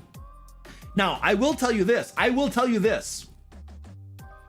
It is way easier to run a game that is mostly social interactions. It is way easier. Running those games is way easier. It's less prep time as a dungeon master. Like if I were to run a game that were very heavy in social interactions, the talky bits, that would make my job so much easier. I wouldn't have to worry about my maps as much or the combats, the encounters, building out the adventures and all of it. Oh my gosh, that would make my life so much easier. Part of me wonders, like I see a lot of games, especially on Twitch, you see this. I see a lot of games where it's mostly talky and social interactions, and you don't see a lot of combat or anything. And part of me always wonders if that's kind of the default because it's easier to run a game that way. I don't know. I mean, obviously it could just be because they prefer it and they like it better that way, obviously. But there's always part of me that's just like, are you just going the easy route because it's hard to do the other things and it's much easier to just do the talky all the time? There's always part of me that wonders that. And I don't know, obviously.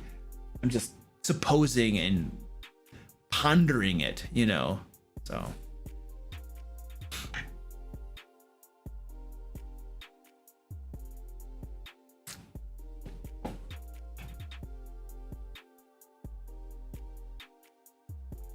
Ooh, Zach, if you're bringing whiskey and steak, I'll come, but not for the steak. I don't like steak. Give me a hamburger, dude. You give me a hamburger, I'm there. Hamburger, and I'm there.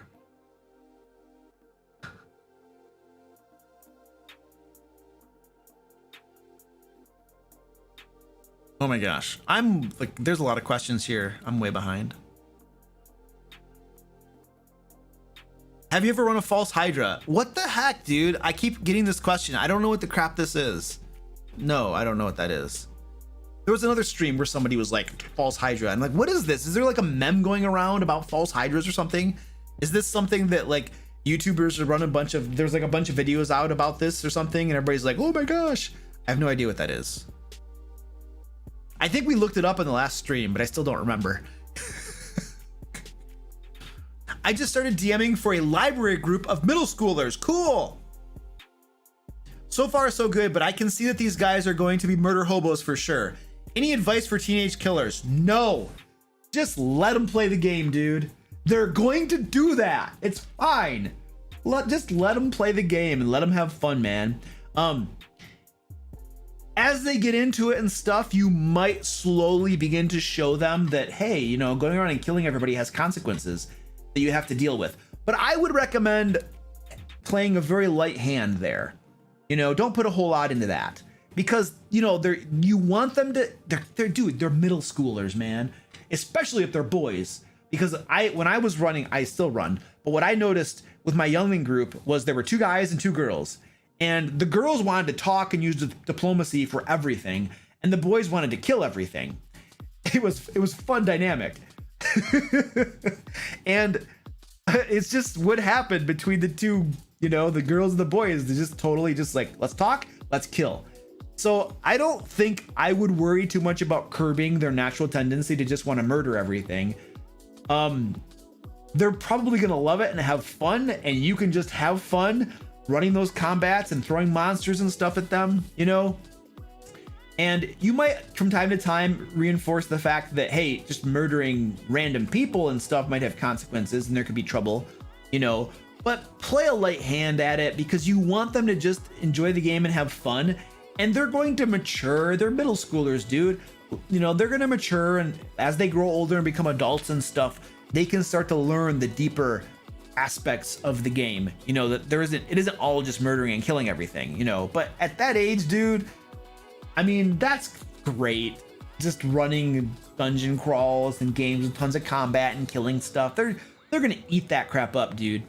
So I wouldn't worry too much about that. I would just lean into it and have fun, you know. False Hydra is a meme. It is? Okay. It's a Doctor Who ripoff. Yeah, I don't know Doctor Who. I'm not a, what is it? What do they call that? Pop culture and all that kind of crap. I know very little about that stuff.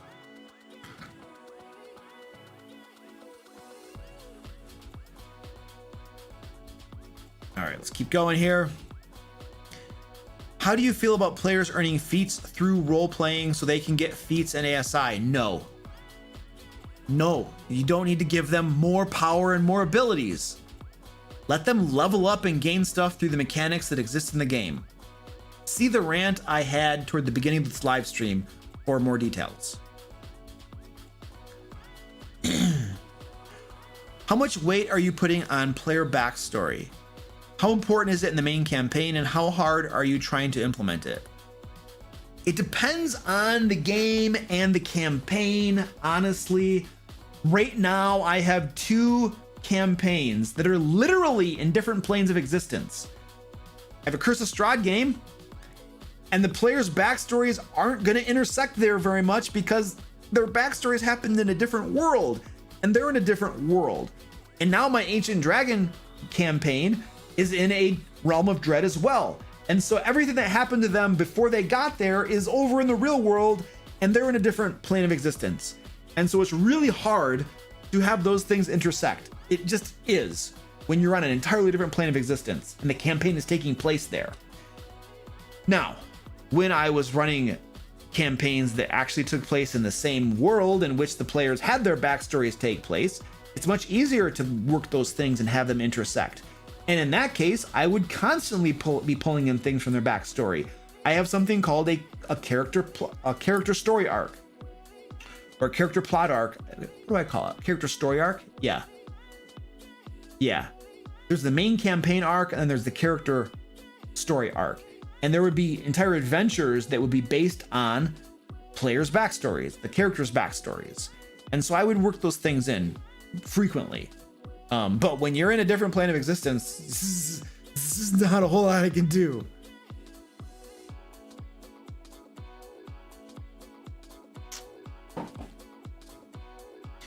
What would you ban first? Coffee or bacon? If I had to ban one of those things, I would ban bacon first, because bacon has zero health benefits whatsoever. Bacon literally just kills you faster. Whereas coffee has been shown to have health benefits at the very least. And people's productivity would just without coffee. Like, the caffeinated world is a totally different world.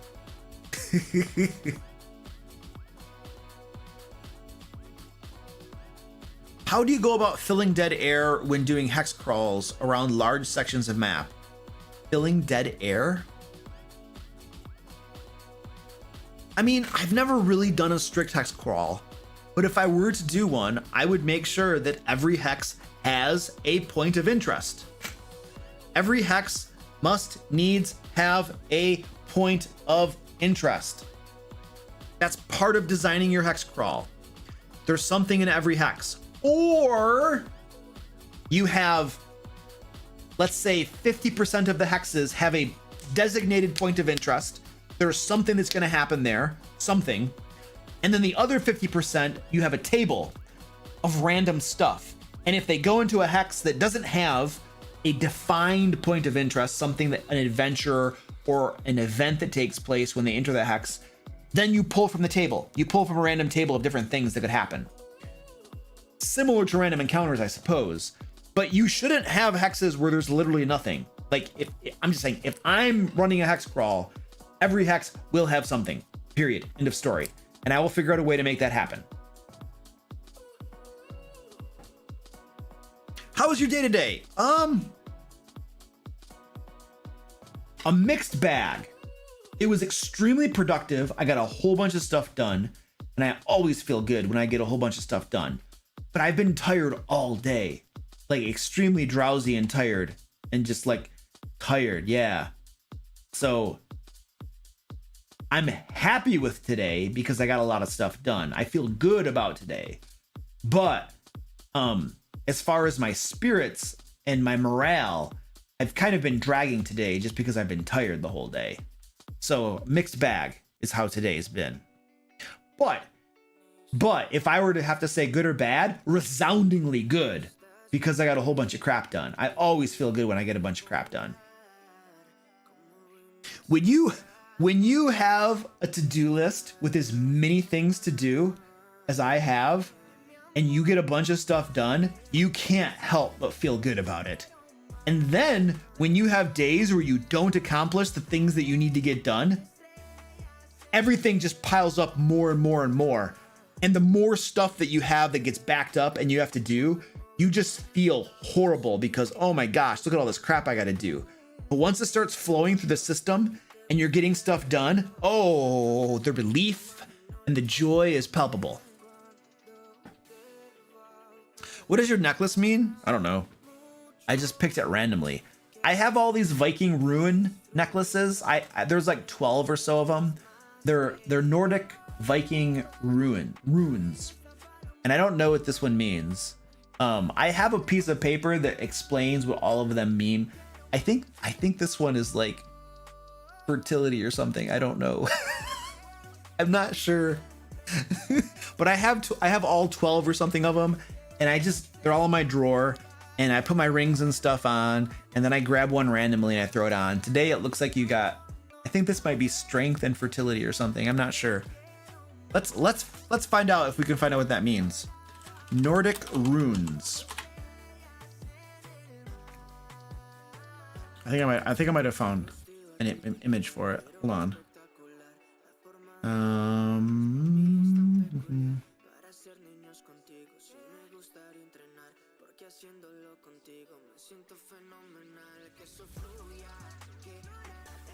Well, this one, it says, this one, I have the arrow pointing up, this one right here. And it says that this is Tiwaz. And mythical warriors and stuff. But it doesn't say what it symbolizes. Like,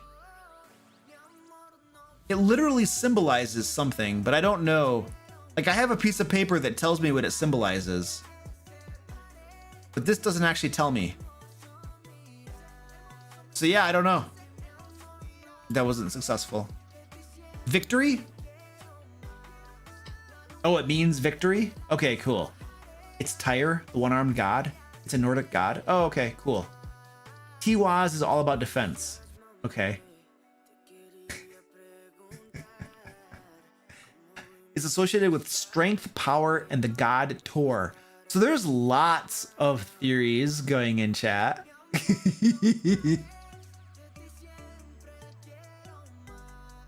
Do you let players with polearms attack across another player's space? Yeah, absolutely. I used to be in SCA, the Society for Creative Anachronism, and we would do combats and stuff like that.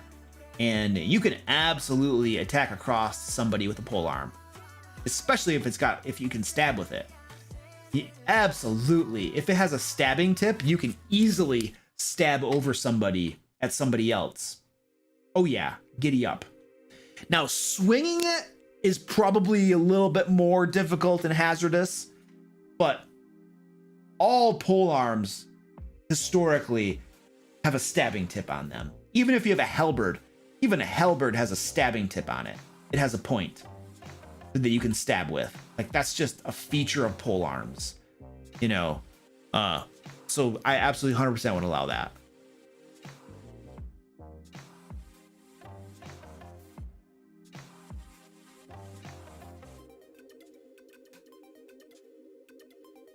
What is the best way to approach a player having to leave the campaign without feeling like I'm taking agency away from the rest of the party? I'm having a hard time squaring it narratively. I don't understand. Is the player leaving the campaign or their characters leaving the campaign? Or both? So the player and the character are both leaving the campaign. Okay.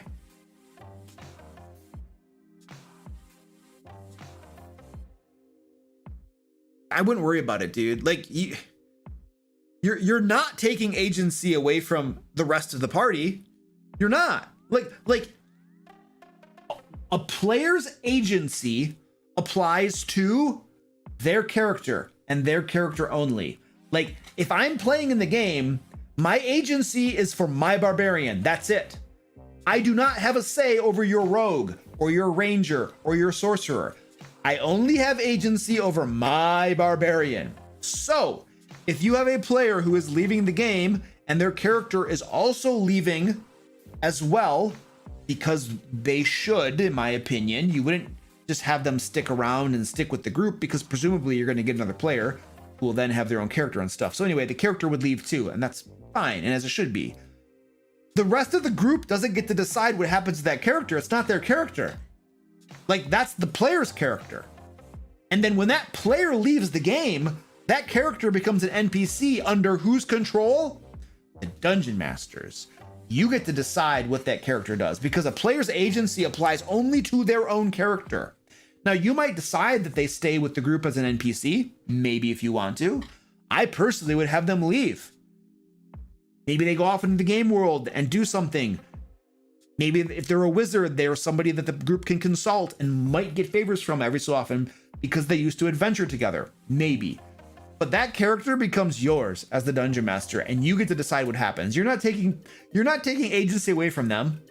They never had agency over that character. They never had it. So there's nothing to be taken away from them. So I would feel perfectly comfortable doing whatever you think is fair and fitting and running that narratively however you want. And don't feel like you're you know, taking agency away and you're screwing people over. You're not. It's fine. Just it's cool. Goliath Cleric says disintegrate them. That is the easiest way to deal with it, of course.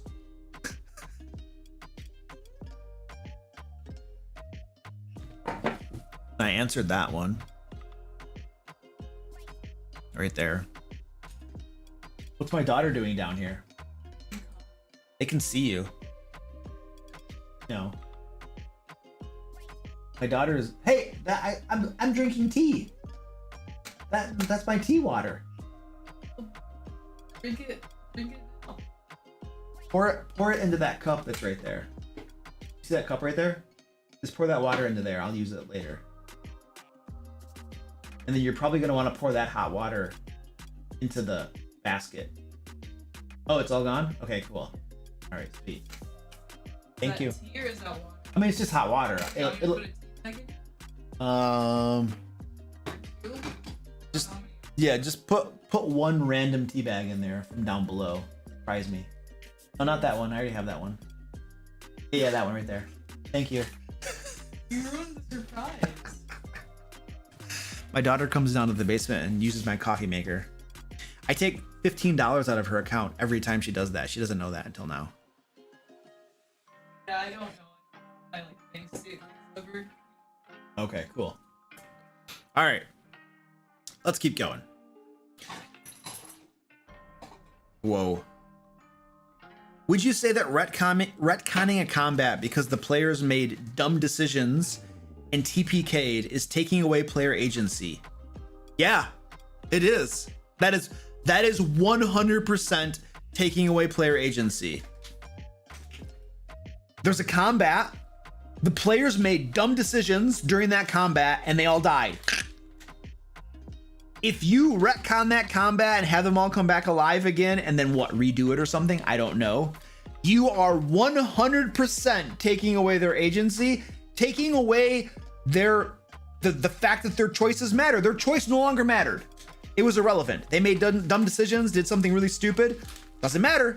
You just changed everything. You changed the results of their decision. You have 100% stolen their agency and stolen their free will, and their decision no longer mattered, and you just threw it all away. And now you've set yourself a wonderful predicament too, because now your players will have it in their brain, if we get in trouble, our dungeon master will save us. And that will flavor probably the rest of the game until they die and you don't bring them back. And then they'll be upset because you set a precedent for bringing them back. Well, the last time we TPK'd, you brought us back from the dead. Why aren't you doing it now? That's not fair. So then you might have to deal with that. A lot of times, if I were to do something like that, I literally had a character once who, one of my players, he now plays the Curse of Strahd with me. He came to his very first game with me, and literally his first game ever with me. He was an experienced player, but his first game ever with me, and within 15 minutes of his arriving at the game, his character died. And not only did his character die, but he was disintegrated. Crap you not. Disintegrated. Or it might have been Finger of Death. It was one of those two. It was either disintegrate or Finger of Death. He was dead, gone, obliterated. Now, I made an exception in that moment, and I literally described him going to the Foog Plain with the rest of the followers of, I think it was Tyre or whatever his god was, and then the deity came in a chariot to gather up all the followers from the Foog Plain to take them to their eternal rest. And then his deity looked back at the player who was a paladin and said, "So soon? You're here so soon, are you? I thought you had lots of meaningful work left for you in your life." And the player's like, "Yeah, I kind of did." And then the deity was like, "Very good then. Go back and complete your work." And the deity literally resurrected the player's character, and then they were back in the game. And when I did that, I have a video on my channel. It's an older video that talks about the whole story. But when I did that, I explicitly told my players, literally told them, guys, I don't usually do this. I've never done this before. This is a one-time exception because he is a brand new player. He arrived to play with us and he died within 15 minutes. And I feel really bad. And I don't want him to have spent all the time creating that character for nothing. And so I made an exception and I told my players, this does not set a precedent. Don't expect this ever again. And I was very clear about that. And I continue to be very clear about things like that. When I do things that are not normal for me to do, I tell my players, this does not set a precedent. This is an exception. And I'm very clear about that. So that's kind of a tangent from the original question. But if your players TPK through a dumb decision of their own and you bring them back, that is 100% taking agency away from them. If you decide to do it, which I probably don't recommend, I would definitely be very clear that this does not set a precedent. You guys got lucky today. I'm being merciful. Next time, if you die, you die. So be careful. So that's all I got on that, I think.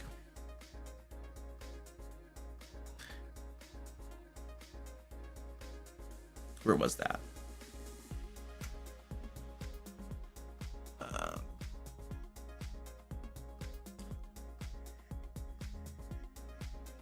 How do I? Oh, that's what I did.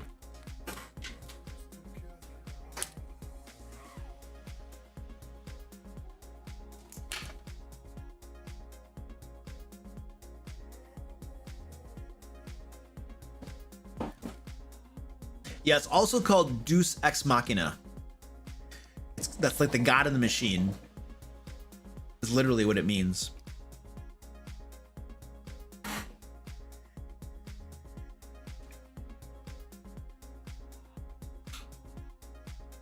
Which base class will you never play? I think I've played them all. I'm pretty sure I played all the classes. Wizard, Sorcerer, Paladin, Rogue, Barbarian, Ranger. I've played them all before. Some appeal to me more than others.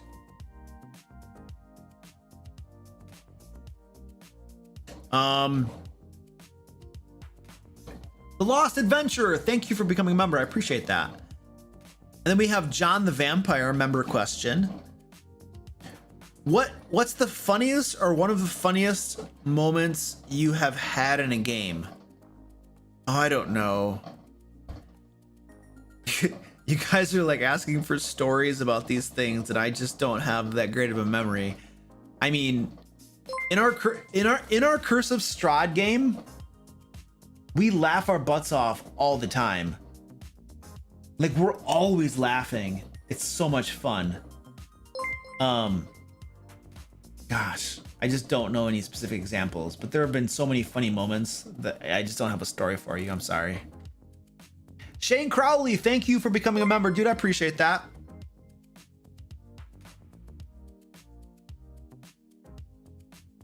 If a character dies and you have them re-rolled, do you let the players loot the dead guy? No. I mean, it depends. Let me rephrase that. Sometimes it is a thing harvesting starter items. Like, it can become a thing where you harvest starter items. So like, let's pretend I've sometimes allowed characters to create, like if they're coming into a game at level 12, I might tell them, hey guy, you can have a starter magic item where you literally start the game with a magic item of your choice. And my rule is that if you start the game with a magic item, it's a starter magic item. If you die, that magic item does not pass to the rest of the group, because you get into a thing, especially if you have a lot of deaths, where you could literally just be accumulating tons of magic items because every new character has a starter magic item. And so that's my like house rule. It's like, if they start the game, or if they bring in a character that has a starter magic item and they die, you do not get that. Now, other stuff you might get, but at higher levels, it doesn't matter. It's not that big of a deal. But starter magic items, no. Now, if it's a magic item that a character was using that you found during your adventures, then yeah, you get to keep that because you found it while you were adventuring, but not starter magic items. But besides that, looting the dead body, I don't think is that big of a deal.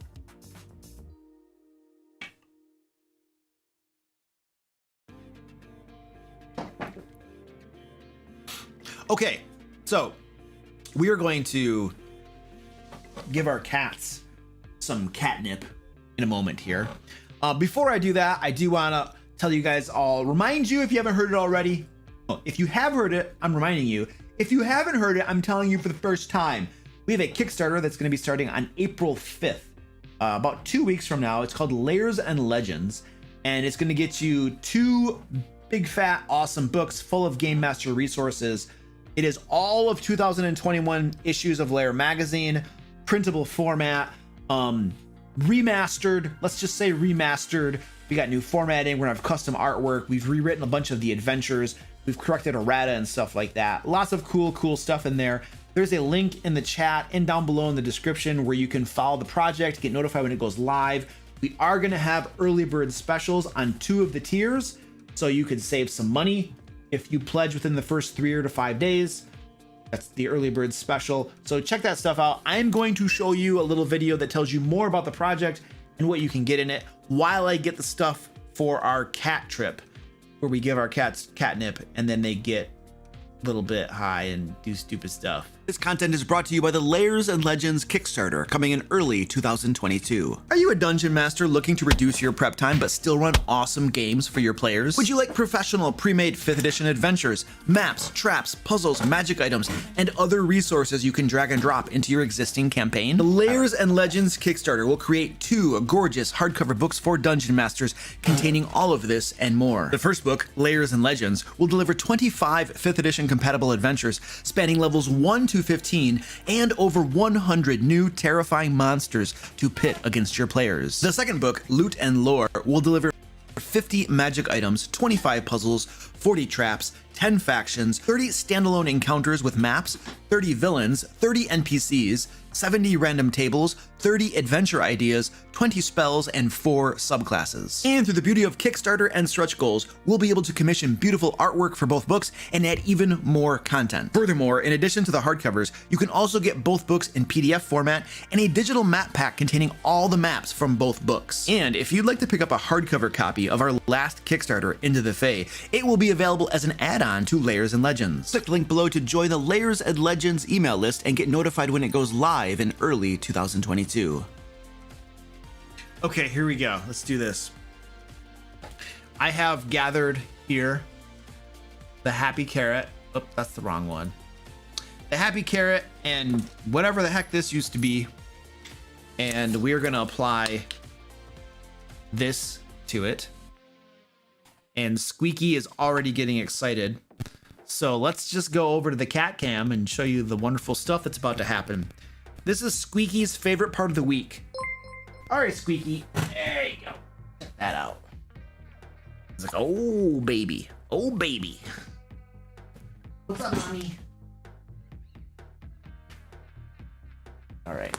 I'm gonna get some more tea. I'll be back. Watch Squeaky. This should be entertaining.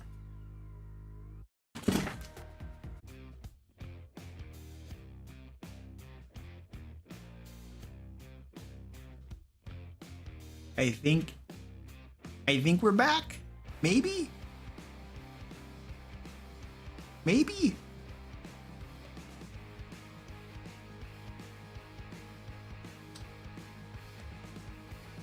Are we back? You guys can hear me?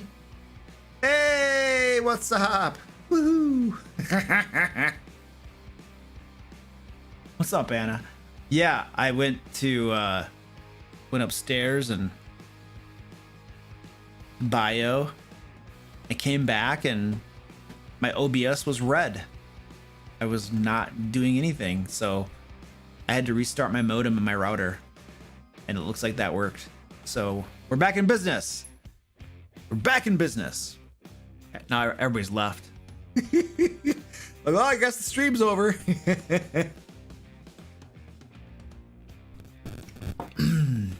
am I gonna do about it? Nothing. It's gonna gripe and moan. Gonna gripe and moan. All right, let's keep doing some questions.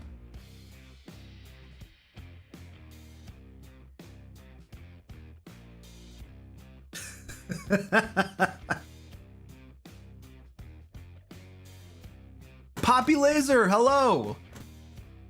All right. Yeah, everybody should put something in chat to note that we're back. Time stop spell. Little guy's just liking that carrot. Little guy, what are you doing? He's chewing his own foot. Little guy is chewing on his own foot right now. I crap you not.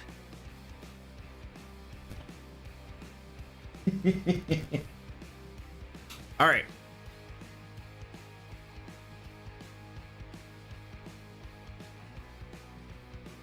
Which of the Lair kitties are the oldest and youngest? Mommy 1 is the oldest. Little guy and little girl are the youngest. They were from the same litter. What's my favorite tea flavor? Mint. I like anything with mint. Mint flavored tea is amazing. My players have missed a lot of information and have made a plan to deal with the big bad based on little information. Should I let them continue this path of failure, or should I change things around? No, let them continue on that path of failure. They have missed the information. I'm assuming you gave it to them and they just didn't take notes, or they forgot, or they didn't follow some of the plot hooks. They didn't talk to some of the people they could have talked to. But that's on them. The world is what the world is. The big bad is what the big bad is. Just because they are going in half-cocked or don't have certain information doesn't matter. It doesn't matter. Like, the enemies don't change just because your characters like are misinformed or come up with a bad plan or something. It doesn't change the reality of the world. It doesn't change the reality of the monster or the enemy or the big bad. So no, I wouldn't change it. Why would I? Let them figure it out when they get there, and things are different than they thought. They have problems.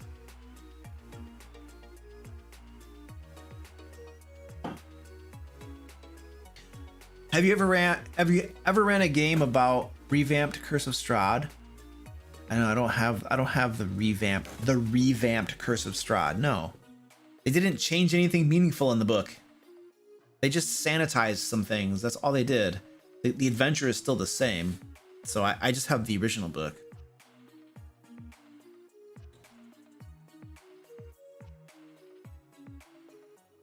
A longtime player doesn't want to commit to a new campaign, only a cameo. I don't like the idea of a player just appearing in the world when he feels like playing it, because it makes prep harder to come up with reasons for him to be there when he wants to play. Best way to handle very infrequent players. Jeez, dude.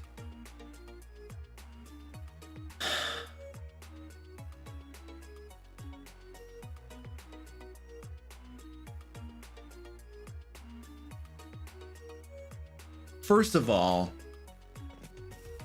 you don't have to come up with reasons for them to be there. I think we worry too much about having good story reasons for them to show up and be there. Like, who cares, dude? Like, whatever, it's a game. Just, the player wants to play tonight, and so, oh, look who's with you again. Oh, where did he come from? I don't know, it doesn't matter. He's in the game now. Let's play the game.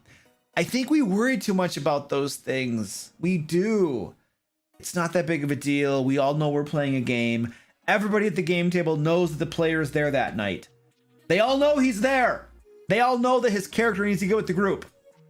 It doesn't matter how it happens. Just make it happen as quickly as possible and then play the game.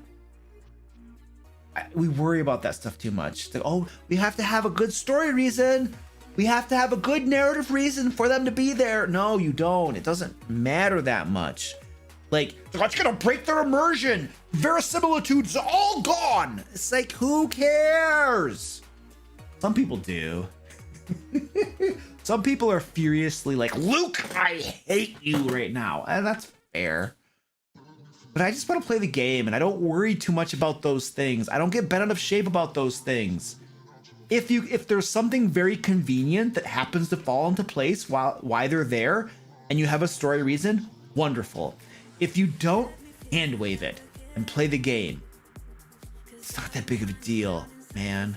It's not. So I wouldn't worry about that too much. Second thing I want to say about that.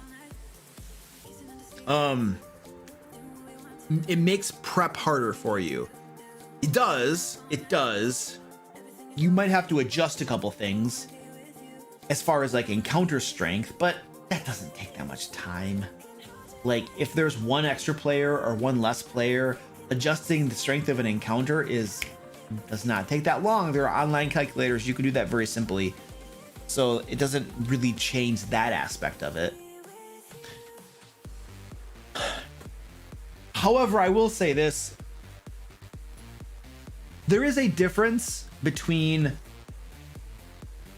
a player who every so often might kind of show up when they're able to and have time, and they can come play with you and you all hang out and you have fun. And there's a difference between a player who just is unreliable and just doesn't come sometimes and other times does come. I don't know exactly how to articulate the difference. If I had, for instance, an old player, let's pretend I had a player named Anna, for instance, and she moved out to a different state. If she were to say, "Hey Luke, I'm visiting Michigan, or I come to Michigan a couple times a year. When I come, is it okay? Would I just be able to hop in a game with you again just to play a couple times a year?" Absolutely. Let's make it happen. 100%, let's do it. That's different than, say, a player like, let's say I had a player named Tim, and Tim would come some game sessions, he wouldn't come other game sessions, like he's there about 50% of the time or maybe less, and because of his work and his schedule and things like this, and it just wouldn't work out. Like, I see that as different, and I would just say, dude, you just don't have time to play the game with us. And I think that you should probably just bow out of the game so that we could find another player who actually has time to play a game, because maybe I have a weird brain or something, but in my opinion, if you don't have time to play the game, then you probably shouldn't be a player in the game. And there are probably other people who do have time who would love to play the game, but you're taking up one of those spots, because I have a limited number of spots in my games for good reasons. And with you sitting there, they can't play, and you're unreliable and stuff. So that's a problem to me. And you probably should bow out of the game unless you can actually be there most of the time. Otherwise, you should leave. And there's nothing against the person or them as a player. It's just that is the nature of things, and you just don't have time to play. You just can't ever be there. So I see a difference between those two things. A player who every so often wants to come and play, and then you work them in, and it's fun. And then there's an unreliable, spotty player who should just really leave the game, so you can get somebody else who can be dependent upon, or just who has time to play the game. So I draw a difference between those two things also. So I think those are my two main comments on that line of thought.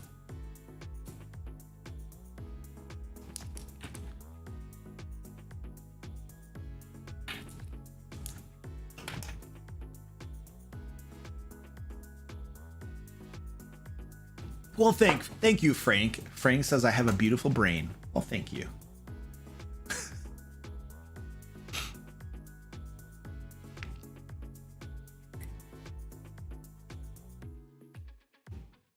I've asked players to leave the game before with no call, no shows. I had a player once who would constantly just not say anything and just not show up. He did that twice, and he left the game. I was nice about it, right? I was like, hey dude, it doesn't seem like I don't know what's going on, but it doesn't seem like you really are able to make the game at all. Like, what can we do? And then he was like, yeah, I'm just gonna leave the game. And then he left the game. And it was beautiful, because It's always good when you can see the writing on the wall that it's not working out and that a player needs to leave the game. It's always good when they voluntarily leave without you having to ask them. Everybody wins. It makes your life easier. You don't have to have that difficult situation and that difficult conversation. And they do the thing, they decide to do the thing that you really want them to do anyway. There was another time where I had a player who was about to get kicked out of my game, and then he voluntarily was like, hey guys, you know, I don't really have time to play anymore, and X, Y, and Z and the other, and so I'm just gonna bow out. And I was like, that is the best thing in the world right there, baby, because I literally was about to have to ask you to leave the game because of your behavior, and you probably saw the writing on the wall and decided to save face and bow out of the game before I told you to leave. And thank you so much for that. Thank you for having the self-awareness and being able to read the writing on the wall and making it so that I didn't have to ask you to leave, and then you can just get out of there. You know, it's kind of like quitting your job before you get fired. You know, way easier for everybody when you quit before you have to get fired. So that happened before too, and I was thankful for that.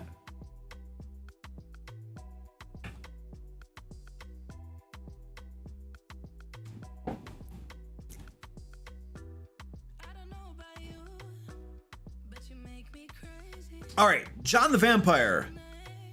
Member questions get priority. Thank you, John the Vampire, for being a member. John asks, I want to run Curse of Strahd, but my party consists of 4 players. Is it going to be too hard or no adjustments are needed? Okay, so that's the first part of the question. And then he also asks, any suggestions about Strahd? I feel like he is a lot weaker than expected. Strahd is a big baby. He is so stupidly easy and underpowered, it's not even funny. I've already have several plans to adjust him for my players. It is so dumb how easy he is. Regarding only having 4 players,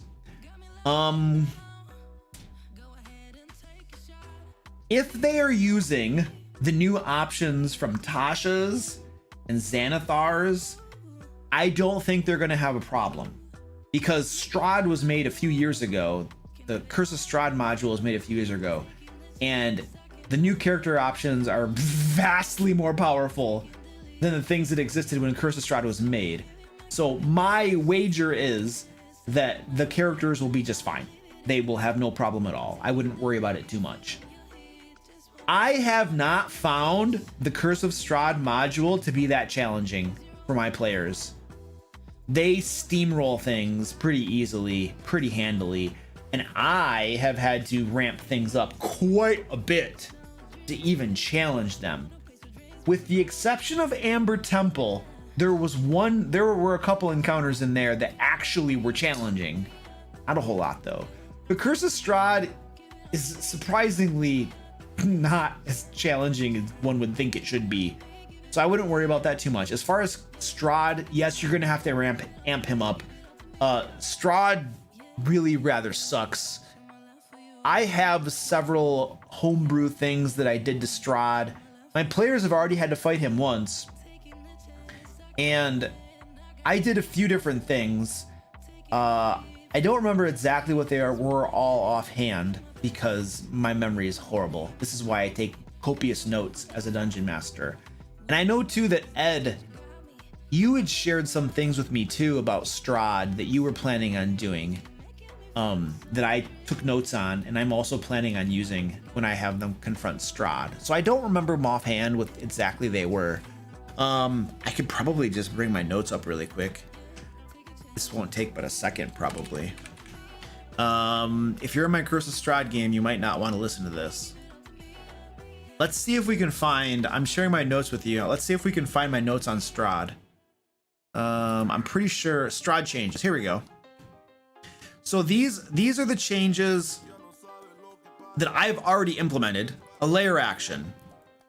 Anywhere in Barovia, cause fog to rise from the ground, 60-foot radius, creates heavy obscurement 10 feet away from a creature. So that's the first thing.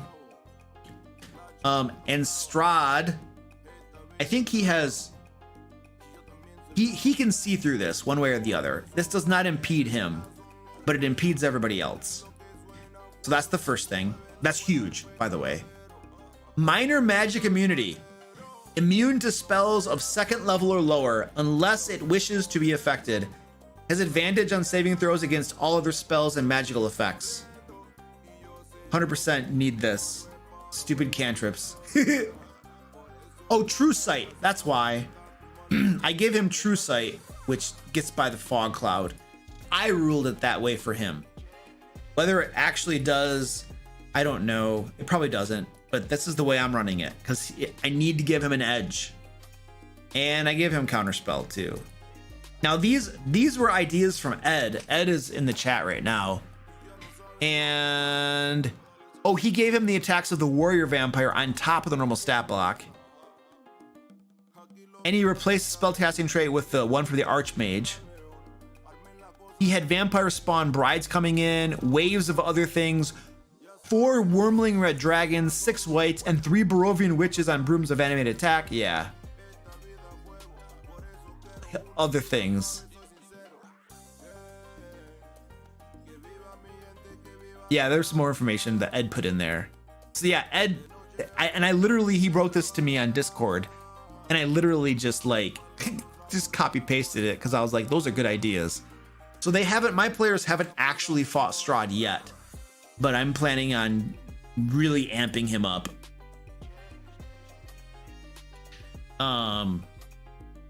The other thing that I've thought of doing with Strahd as well is Strahd as a Lair action can move through walls.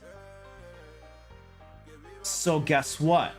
If you're in Castle Ravenloft, on one round, Strahd attacks the crap out of you, uses a Lair action to go through a wall somewhere else where you can't target him. He could spend a round healing up, preparing himself. He pops back out again. He attacks you. So you could use some hit and run tactics. I think having minions intercede constantly, like if Strahd is taking a beating, he literally goes through a wall and leaves for like 1 round or 2 rounds because he has regeneration and he can heal up a bit. You can give him healing potions if you want and stuff. And then his minions can come and engage the party for a round or 2. And then when Strahd is healed up a little bit, he comes back and starts whacking away at him. So there are different things you can do there that are really going to challenge the characters. So yeah, those are some of the ideas I had too, on top of the things we just looked at as well.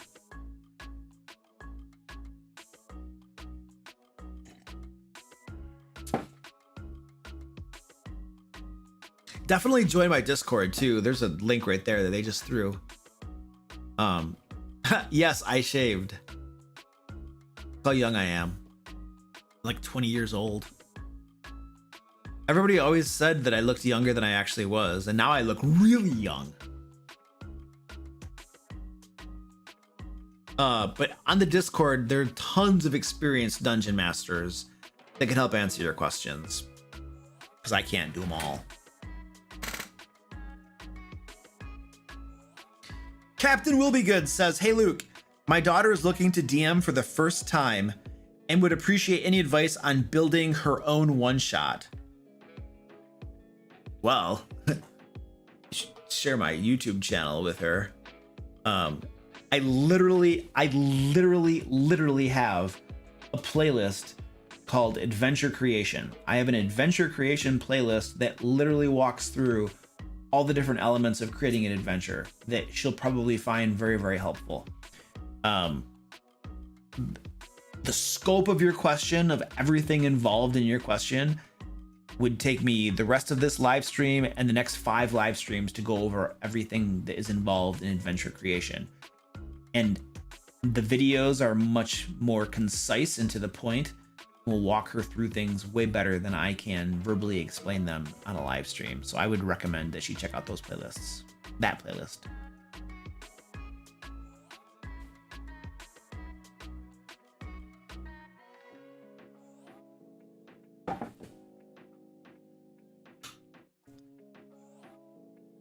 What should I run from D&D to my kids, 7 and 11 years old? Into the Fae. Run my Into the Fae module. I don't know, do we have a link to the DM Lair store? We should have a link to the DM Lair store. You can get Into the Fae on the store. And it's suited for younger kids because one of the things is there is combat and stuff, but there are non-combat solutions potentially they might come up with as well. Sometimes not so much. But it should be a really fun adventure for younger kids to run, I believe, because of the Fae elements and the trickery and some of the different cool things you have going on. It's not your typical like hack and slash type adventure. And so I think younger kids are probably will like that. It depends on, when I was running for my daughter, she loved talking to stuff, the social interaction stuff a lot. So if one of your kids is a girl, then, you know, girls tend to like that more than guys. Guys just want to kill everything. Younger, you know, when they're younger, you know. I mean, some guys when they're older like to kill everything too. Some things don't change.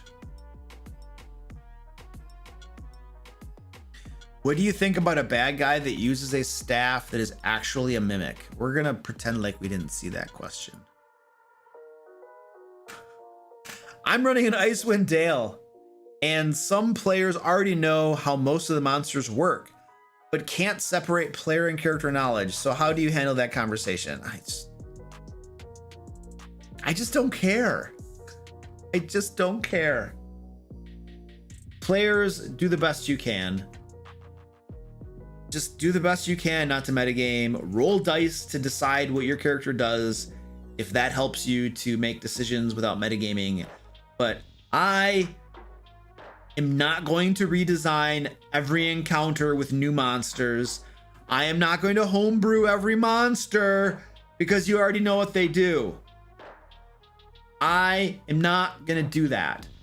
So I'm going to trust you to do the best you can not to metagame, so that I don't have to rewrite an entire module for you. That's what you do, in my opinion.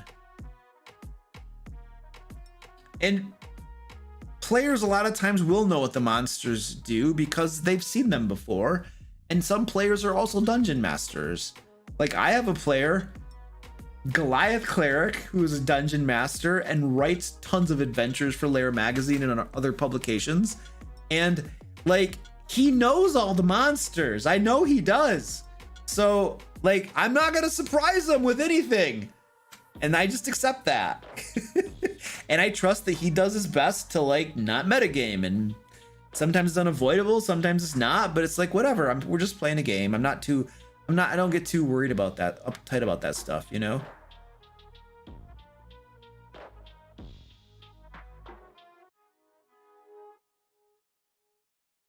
I use a lot of mixed content with my own spin.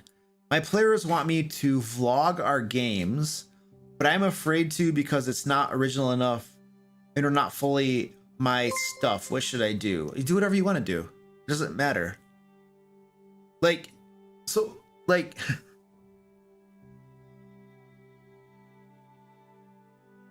One, I wouldn't worry about it because nobody watches actual plays. That's the first thing. A lot of the pressure, a lot of the worry of your thinking that it's not original enough or doesn't use your own stuff or something should be alleviated because nobody watches those things anyway. Like, I mean, I have a fairly big YouTube channel and all of my actual play games that go up get hardly any views. Like, they're all under 1,000 views. So guess what? If somebody who doesn't already have an established audience puts up actual play videos of them and their gaming group playing D&D, guess how many people are watching it? 1 or 2, like almost nobody. So don't worry about it. And that's not like a dig or a knock. It's a simple statement of fact. But the point is that you shouldn't worry about it because nobody's gonna watch it anyway. So there's really no pressure. If you want to put the game up, you know, put it up. It's not a big deal. I wouldn't feel pressure though, because, oh my gosh, it's not original enough. It's not, I mean, don't worry about it. Just, if you want to do it, do it.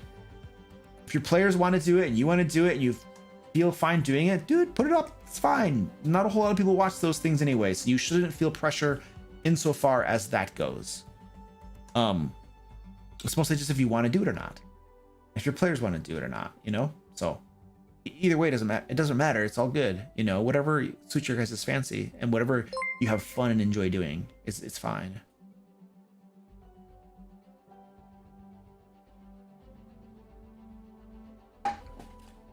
Mizza Cowell, thank you for the super chat. I appreciate that. They say, thank you for your videos. You helped me a lot, friend. Well, thank you. I appreciate that. I'm happy to help. It is why we do what we do. It's also for the big fat wads of money. Somebody's making big fat wads of money. Probably all the people I pay to make the resources.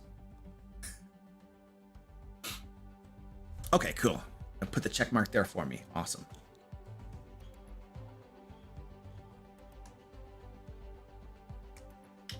Blackwing says the only reason I would watch a game session is to get DM ideas. Everyone does things differently. Yeah, that's a legitimate reason to watch them, for sure. Blackwing says nothing is less fun than watching someone else play an RPG. Yeah, like I don't watch other people play RPGs because, well, there's a variety of reasons. I have a whole lot of things going on. I'm very busy with a lot of things. But if I had 4 to 6 hours to watch somebody else play an RPG, guess what? I would not be using that time to watch somebody else play the game. I would be playing the game instead. I'd get my buddies together. Somebody would be a dungeon master and we'd play the game. Or if I had that amount of time and we would play board games or something. We'd play like Gloomhaven or something. I don't know. But I'm not going to spend 4 to 6 hours watching other people play the game. Like there are infinite number of better ways for me to spend my time, you know, than watching people play the game. Now, if you're talking about a D&D show, which is for entertainment purposes, that's a different story. You might watch it because you're being entertained.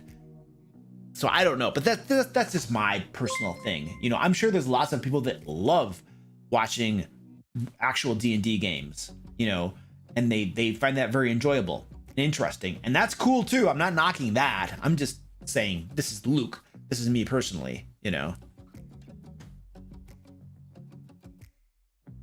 John the Vampire, thank you for the super chat, dude. I appreciate that. You are very welcome, dude. By the way, we are trying to raise money. I haven't mentioned this but once in this whole live stream, but we're trying to raise money for Bikers Against Child Abuse. That's these dudes right here. They are a nonprofit. They basically help against child abuse. They do things to support, you know, not abusing children and stuff like that. So we are trying to raise $500 for them. All tips go toward BACA. There's a link in the chat if you want to tip. You're welcome to do so. And Abby's name is still up top, but eventually somebody's going to deplete her hit points and then knock her off, and then their name's gonna go off the top. But all right, let's go back over here.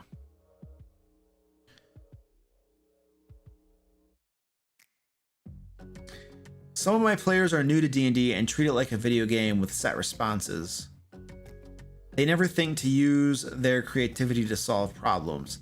How do I show them the world is alive?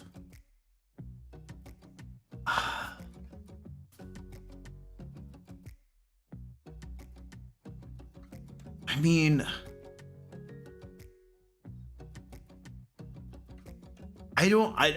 my gut reaction is to say just play the game. Like, if you're playing the game, it feels like they can't help but see the world as alive. And what are the set responses? Like, what responses are they picking from? Who's giving them the set responses to pick from? Like, where are they getting them from? If you start interacting with them and have NPCs talking to them, and they have to carry on conversations with them and interact with them, like, they can't help but experience the living world. And if you have monsters approach them and start interacting with them and talking with them, they are experiencing the world. Like, there are different ways to approach D&D like a video game, you know, but in so much as your specific question, I don't know, besides just saying play the game, and it should sort itself out. But I am very tired right now, so I might just be giving you an unsatisfactory answer, and I have no solution for that. Besides my cat wants to come up. My cat thinks he can help you better than I can right now.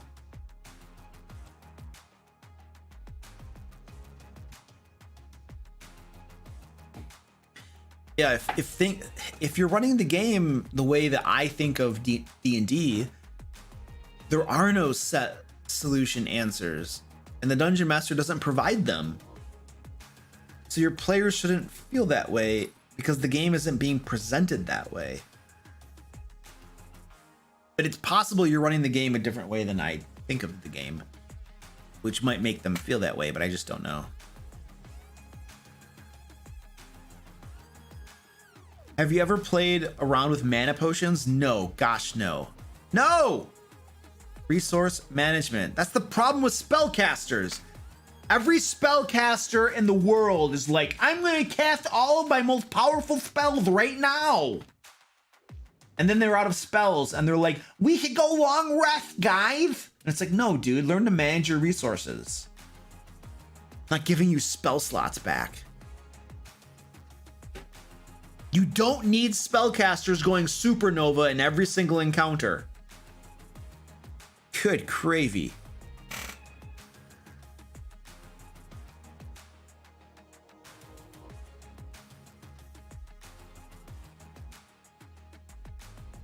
If you use them, you're gonna have to compensate with harder combats, obviously.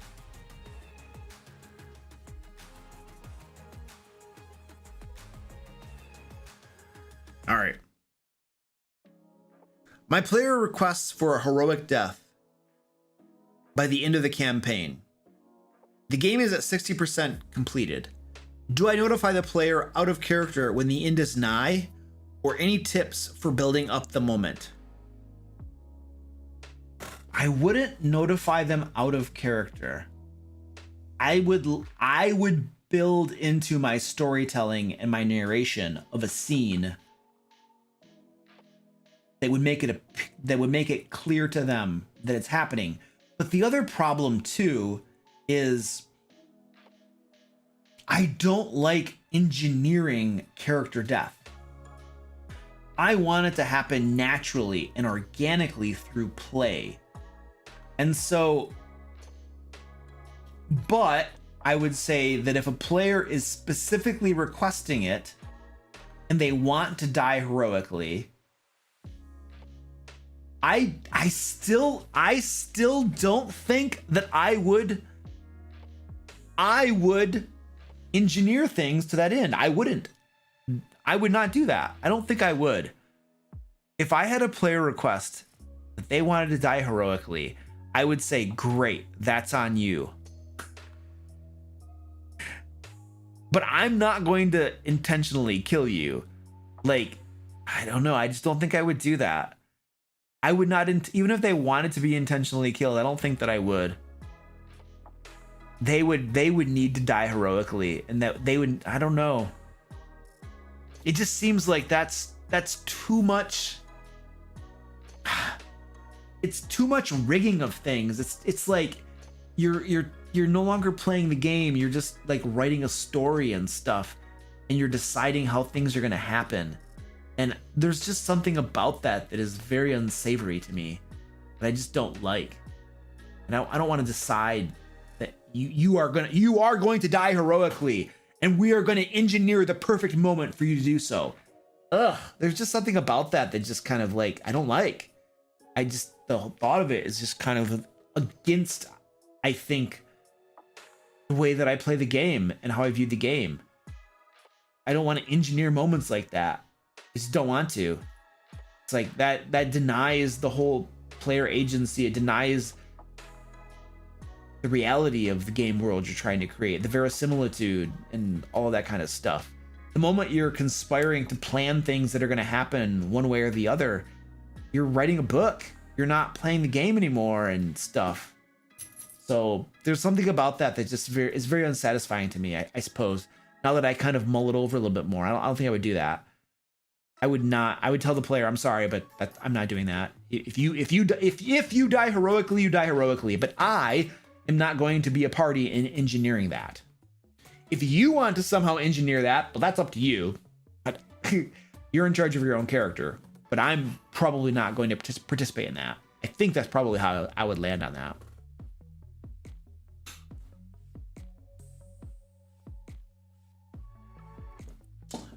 Amanda asks, what's your stance on splitting the party?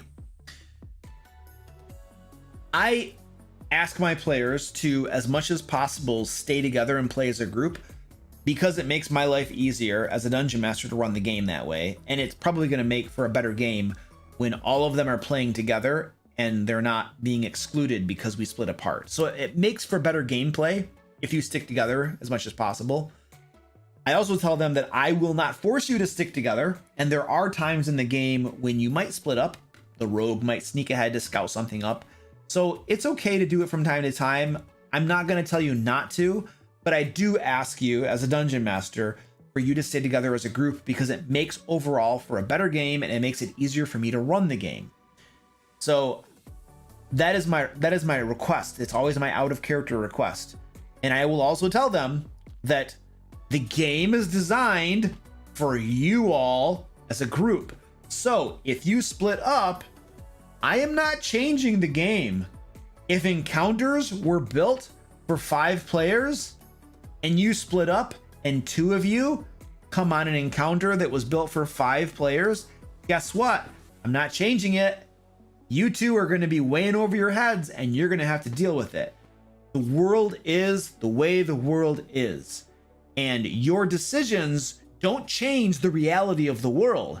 Your decisions might change the results. It might change what happened, but your decisions don't change the reality of the game world. And I explain that to my players. So that's my stance, I suppose. But yeah, there you go.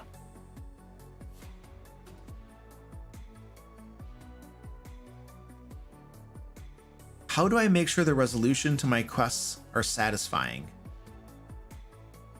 Dungeons and combat is fun, but I don't want it to be a flop at the end. No, you can't. You can't. The ending of the quest, of the mission, of the story is outside of your control as a dungeon master. You are not writing a book. You're not telling a story. There are variables at play. Character decisions influence things. What the characters do and what they don't do. What happens to the monsters, the roll of the dice. How the monsters react to what the characters do. Like, all of these variables are at play. You cannot guarantee that the outcome of a mission is satisfying. You can't. We're not writing a movie. We're not writing a book. We are running a game. And the outcome is undetermined until you get there. And then all of the variables and all of the decisions, those influence the actual outcome and whether it is a good outcome or a bad outcome, whether we find it satisfying or dissatisfying. And it's not our role as the game master to try to influence that. Again, we're not writing a book. We're running a game. We set a situation up, we design an adventure, and it is what it is. And the players intersect with it and they do stuff. Dice are rolled, monsters do stuff, and there's a wild mix. A story does result, but I'm not influencing the story. Players' decisions and their actions, and then what the monsters do, so I guess I kind of am, but I'm not trying to guide that adventure, that situation to a specific end that I have predetermined. That is problematic. One might call it railroading, one might call it writing a book or something. One might call it taking away agency.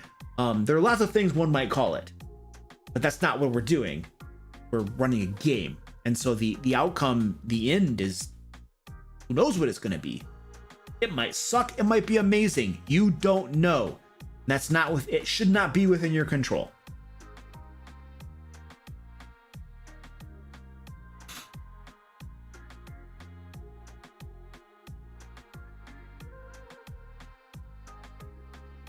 Where did that go?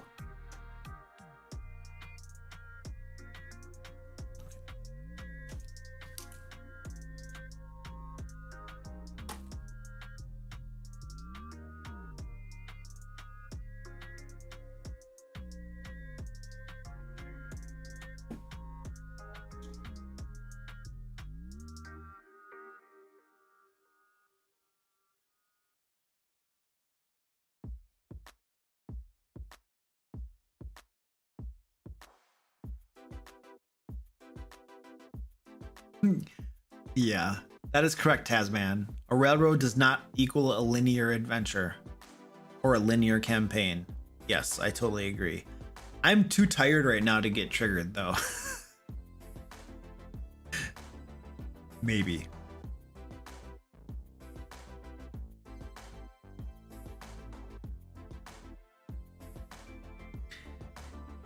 I'm writing a campaign where the main quest is basically an escort mission. Any suggestions for the NPC?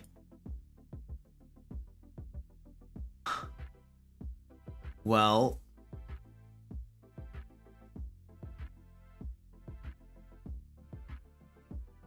I can tell you that when I play video games, escort missions suck for two reasons, I think. One, the NPCs always stinking die, and it's annoying as crap. Two, the NPCs are impervious to damage, and it's absolutely ridiculous and stupid. And it's pointless. And I've seen both flavors of those. The NPC always dies. Arlo, I think, was one NPC that always would die, and the quest was almost impossible to do because he kept on dying. And then you have there's another escort mission with an NPC who, every time bad guys come, this is a video game obviously, he would put up a mystical shield of energy that would protect him from all harm. So it's either dumb or dumb. My suggestion, if you have a campaign where the whole quest line of every adventure is an escort, one adventure where it's an escort mission, okay. But an entire campaign where the whole quest arc is one big escort mission, I would recommend against that, personally. But my biggest suggestion for you is, if there is an escort mission, make it possible so that the NPC can die and that there's still a path forward. It might be a more complicated path forward. It might make things way more difficult. There might be problems if the NPC dies, but don't give them plot armor. Allow for the possibility that the NPC can die, and then be prepared for what might happen and how the world might respond if they do die. Be ready for that, and allow it to happen if it happens. Because if your players sense that the NPC has plot armor for whatever reason, it just makes it unsatisfying, I suppose. And if they die, though, you need to be ready for it. So those are some thoughts on that.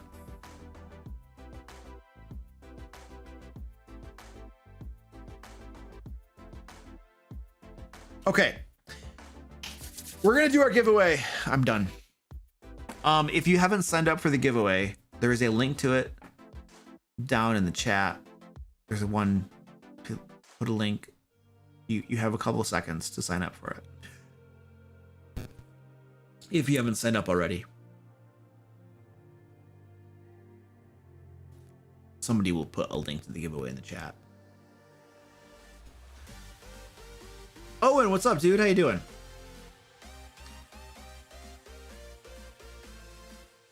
Jay says, I know for a fact that some of those BACA bikers play D&D. Yeah, heck yeah, dude.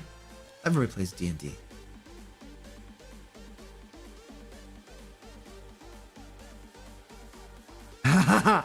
You don't want to play D&D? There are plenty of other game systems that you wouldn't have to write a 3-ring binder of homebrew rules. I don't know what the context there is.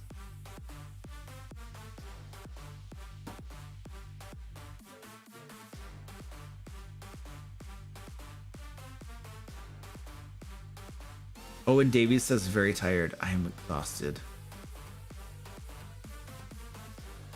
Keep the NPC in a bag of holding and resurrect them every week. No, just... Well, it depends on if you have, like, true resurrection or not. Isn't your life one big cat escort mission? My cats are pretty self-dependent and self-reliant, so I don't really have to do a whole lot with cats. The dog constantly needs to be taken somewhere. Isn't that right, doggy? Doggy! The doggy is sleeping. You want to see the doggy? Come here, doggy. Look at the doggy. Come here, doggy. Oh, the doggy. Oh, the doggy. Oh, the doggy. Hello, I'm a doggy. This is our chihuahua. What's up, doggy? What's up, doggy? I just woke up. I was sleeping.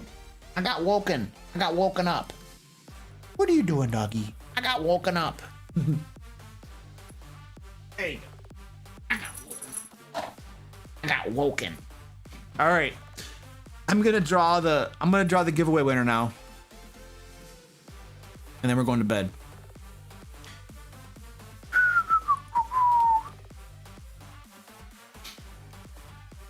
International Puppy Day today.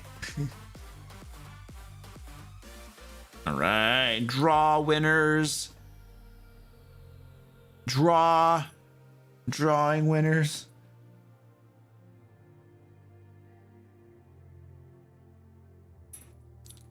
All right, let's see if this is legitimate.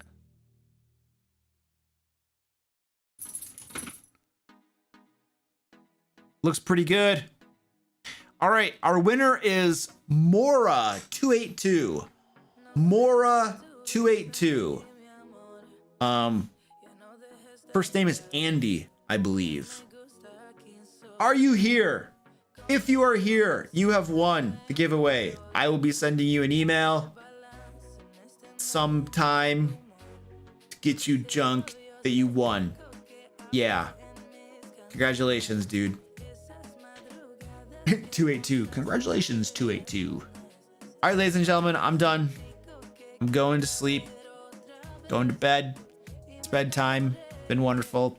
I'll see you tomorrow. I won't. Mary DM girl, hello. I will not see you tomorrow, probably. But I am going to bed now. Okay, I'm leaving. Bye. Bye, everybody.